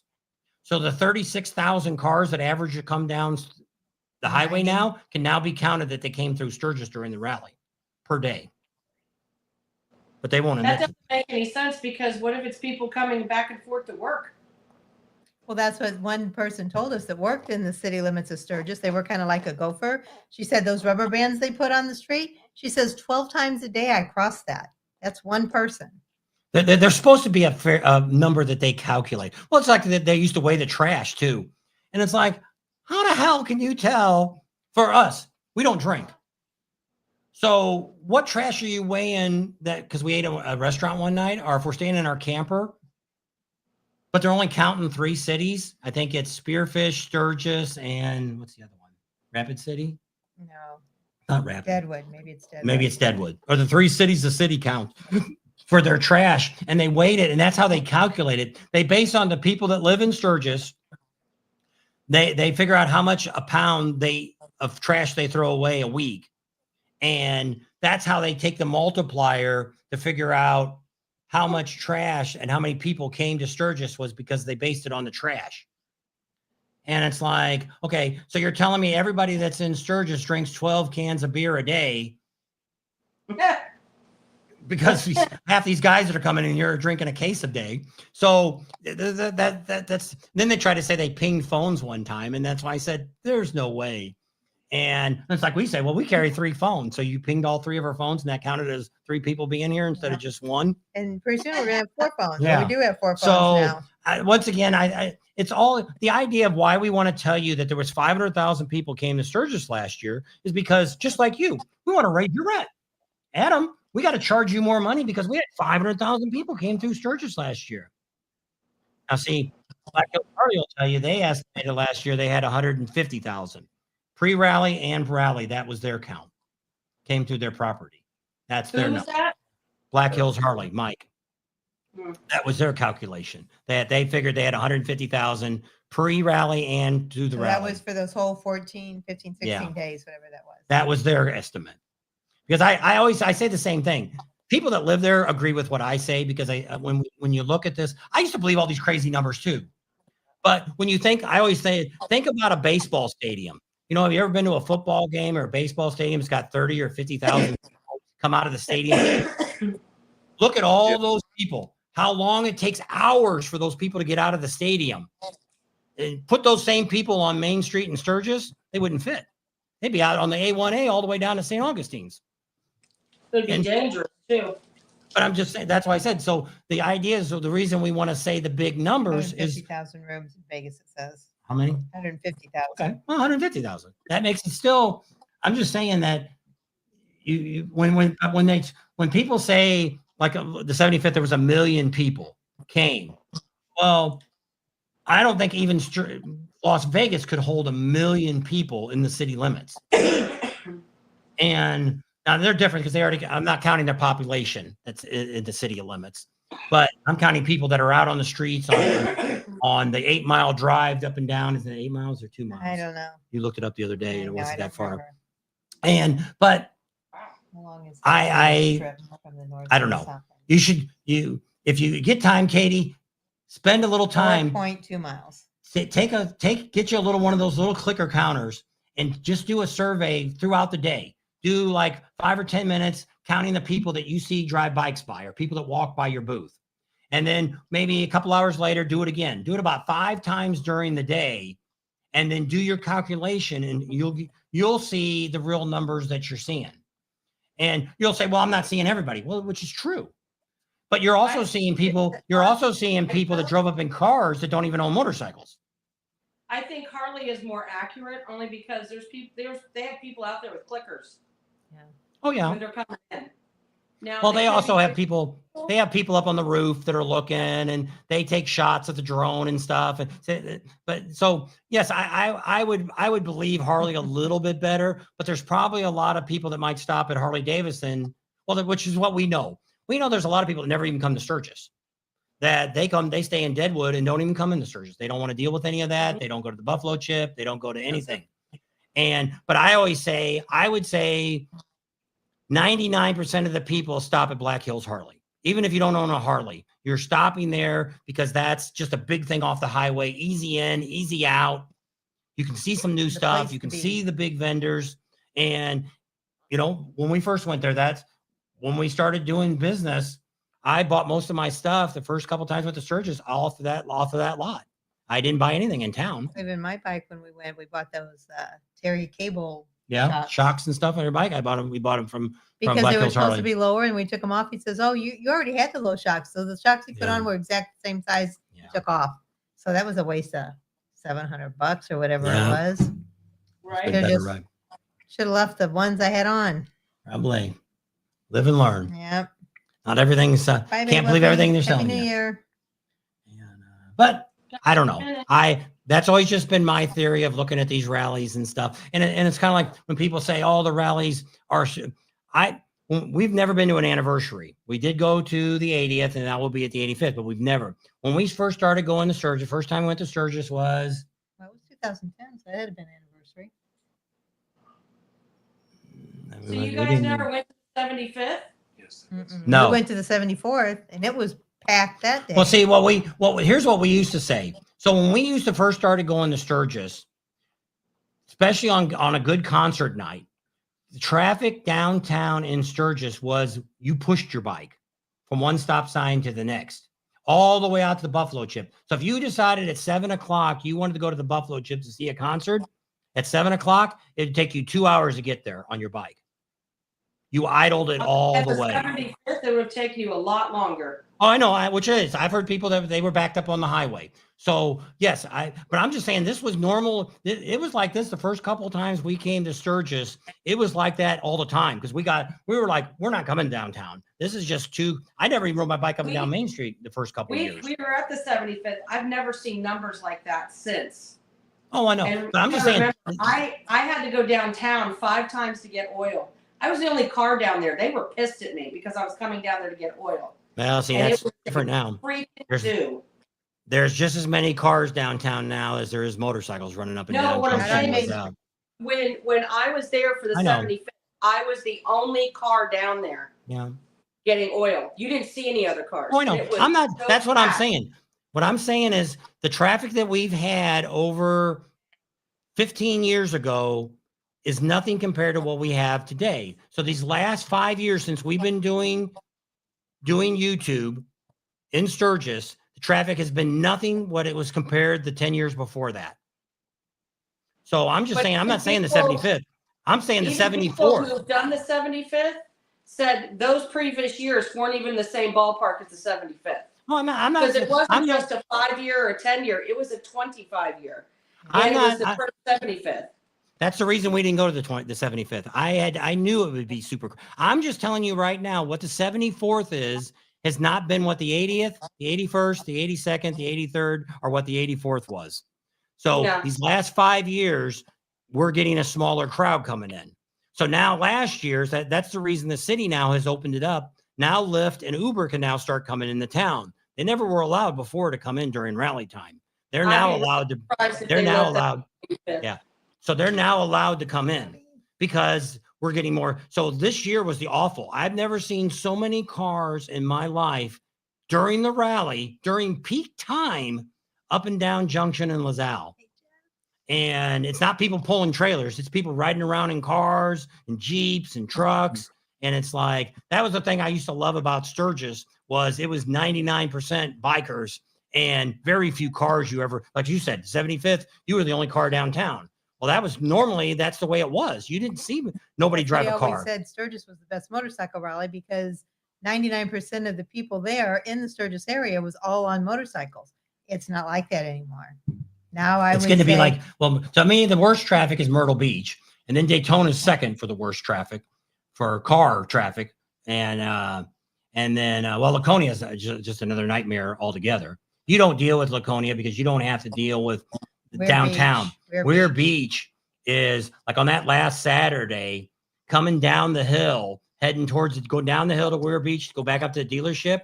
We were at the top of that hill and it said 45 minutes. And we could see Weir Beach. There's all these stupid cars driving up and down looking to see what's going on. And it's like, just like them. There's another back road that goes around. During those main days, they should shut that down. And and have some buses hauling people around because there's no place to park a car anywhere close anyway. No. So, but they have to drive the cars around and look around, and that's what ruins a rally. It gets to be, it's more trouble for me to ride my bike. I don't want to go to a rally and sit the whole time on my bike. Well, think about what they said during COVID, Bob. Think about that. They said it's, this rally isn't for you. I know. Well, I enjoyed. I actually, that's what I said. The 80th was actually during 2020 was probably the best rally that I've ever been to in Sturgis. No, I'm talking about Laconia. Oh, yeah. See, we were there they, for the. They only had T-shirt vendors there. Yeah. That's all they got now. The people don't come for the bikes. They come for Laconia. No, they don't. Yeah. It's just sad that I don't know. I like motorcycle rallies. I just don't know where the future will be. And it gets to be more and more, just like here, more and more of our subscribers that we have don't ride anymore. A couple of them that rode this year are putting their bikes away. They're done. They're getting older and it's just getting to be sad. And yeah, there is younger crowds that are starting to ride. But it's not like it was in the 80s or the 90s or even in the 2000s, early 2000s, for people that rode. Because now it's like I seen a video the other day somebody put out about the theory of riding a Harley. That's all gone now. And actually I think it's Adam Sandoval actually wrote a comment on the guys. He watched a video and went back and talked about it. But it's hard to find people that still jump on their bike and say, let's ride to Chicago this weekend and just go for a ride. More people are getting to where we had it when we lived in California. People rode down to the bar, 5-mile ride to the bar, and they sat there all day long and then rode home. That was their weekend ride. And it was like, that's not a ride. We rode the bike this weekend. Where'd you ride to? Down to Tom's Farm. Well, we went to Monterey Park and back. How far was that? That was 300 miles each way. What'd you do up there? We ate lunch. I said, but we went on a ride. Happy New Year, XM Biker. And so it's like, that's what I miss here, because with us here, it's either too hot or it's too windy for us to ride year round. It's getting close. 2 minutes away. 2 minutes. 1 minute. I know. Here comes the rain again. I got to find some New Year's Eve music. I'm not going to get enough time. Nope. I know. See, because we have our bikes 9 months out of the year when we're on the road. We have to ride in all these different weather conditions because that's our only form of transportation. Yeah. Yep. So it's like someone saying, it's raining. I'm not going to get in my car and go to the store. It's like, what? You're gonna stop living because of a little rain or? Yep. 60th bikes, no cars, downtown Sturgis, tower to tower. Yep. Taking pictures. Yeah, because they used to do it twice a day. They only do it once a day now. That kind of tells you a little bit too. Bobby Yep. says he's an old fart, but I'll ride till I can't anymore. Great ride, easy parking at Walmart. Bahaha. Cincinnati to Chip was, I guess, 19 hours, 1,200 miles. There's Lori. Happy New Year, Lori and Danny. Happy New Year. It's already there. Are Is we it already? time? Yeah. Says Happy 10 New o'clock. Year. I never found my music in time. Well, Oh, the stupid thing wanted me to log in. I don't know. I don't want to log in. I want to. Oh, well, you missed it. Yes, I did. It did. I Should don't have hear had, any fireworks going off, so. I don't think there's About gonna be that. fireworks. You can put right now. my- It's raining again. My dancing music on. It's the best I got. Happy New Year for all you people. New Year's Eve music. Yeah. That came with my mixer Stereo. board I have here. I thought you were watching no, that Seven gives us- Corn. Bow chicka wow. Yeah. So yeah, that's what somebody told us. We used to do wedding videos. You can't play if it's copyrighted music, you're gonna screw me up. And Play less than 8 So- seconds New of it. Year. they always told you we used to do wedding videos, and somebody said that because I had a CD one time that I bought that was porn music in the background, and they said put that on somebody's wedding video and see if anybody real. So I used to play it once in a while. Oh, we got fireworks Yeah. going off. We used to have a store front when we had our DJ business. So I'd put that on every once in a while when I had a couple in there to see if the guy would go, hey, I think I've heard that music before. Oh no. You don't want to admit to that one. So all the people on the East Coast, there's your New Year's Happy Eve. New Year's. Tam's like, peace, I'm going to bed. Peace Well, here's out. to a successful 2025 for everybody. I hope everyone has Yes. a prosperous year. Absolutely. Everybody full healthy, of and love, wealthy. light, and abundance. That's right. Lots of Okay. abundance for everybody. Yeah. And hopefully we'll see everybody at all the rallies coming up this year. Yes. That's my favorite part, was seeing everybody. How are you doing? I know. Isn't that the most fun part? That's what everybody is. says. Like- What's your most fun part? It's like heading back to school in the fall and getting to see all your friends again. Yep. It's supposed to be New Year's music. Yeah. Light up your light. There's all anxiety. Oh, I can play that. It's copied music. I can play that. Everybody can sing. It always sounds like such a sad song for a new year.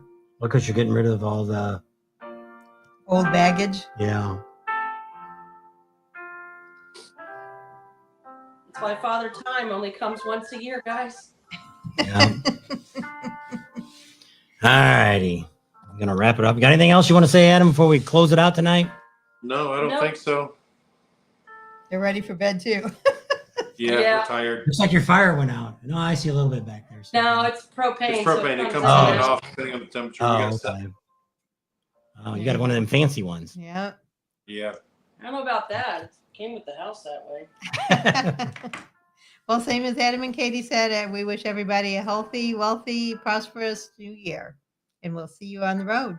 There you go. All right, guys. See you, Okay. Daytona. Good Take night. care. All righty. Bye-bye. Bye. Good night. You already hit the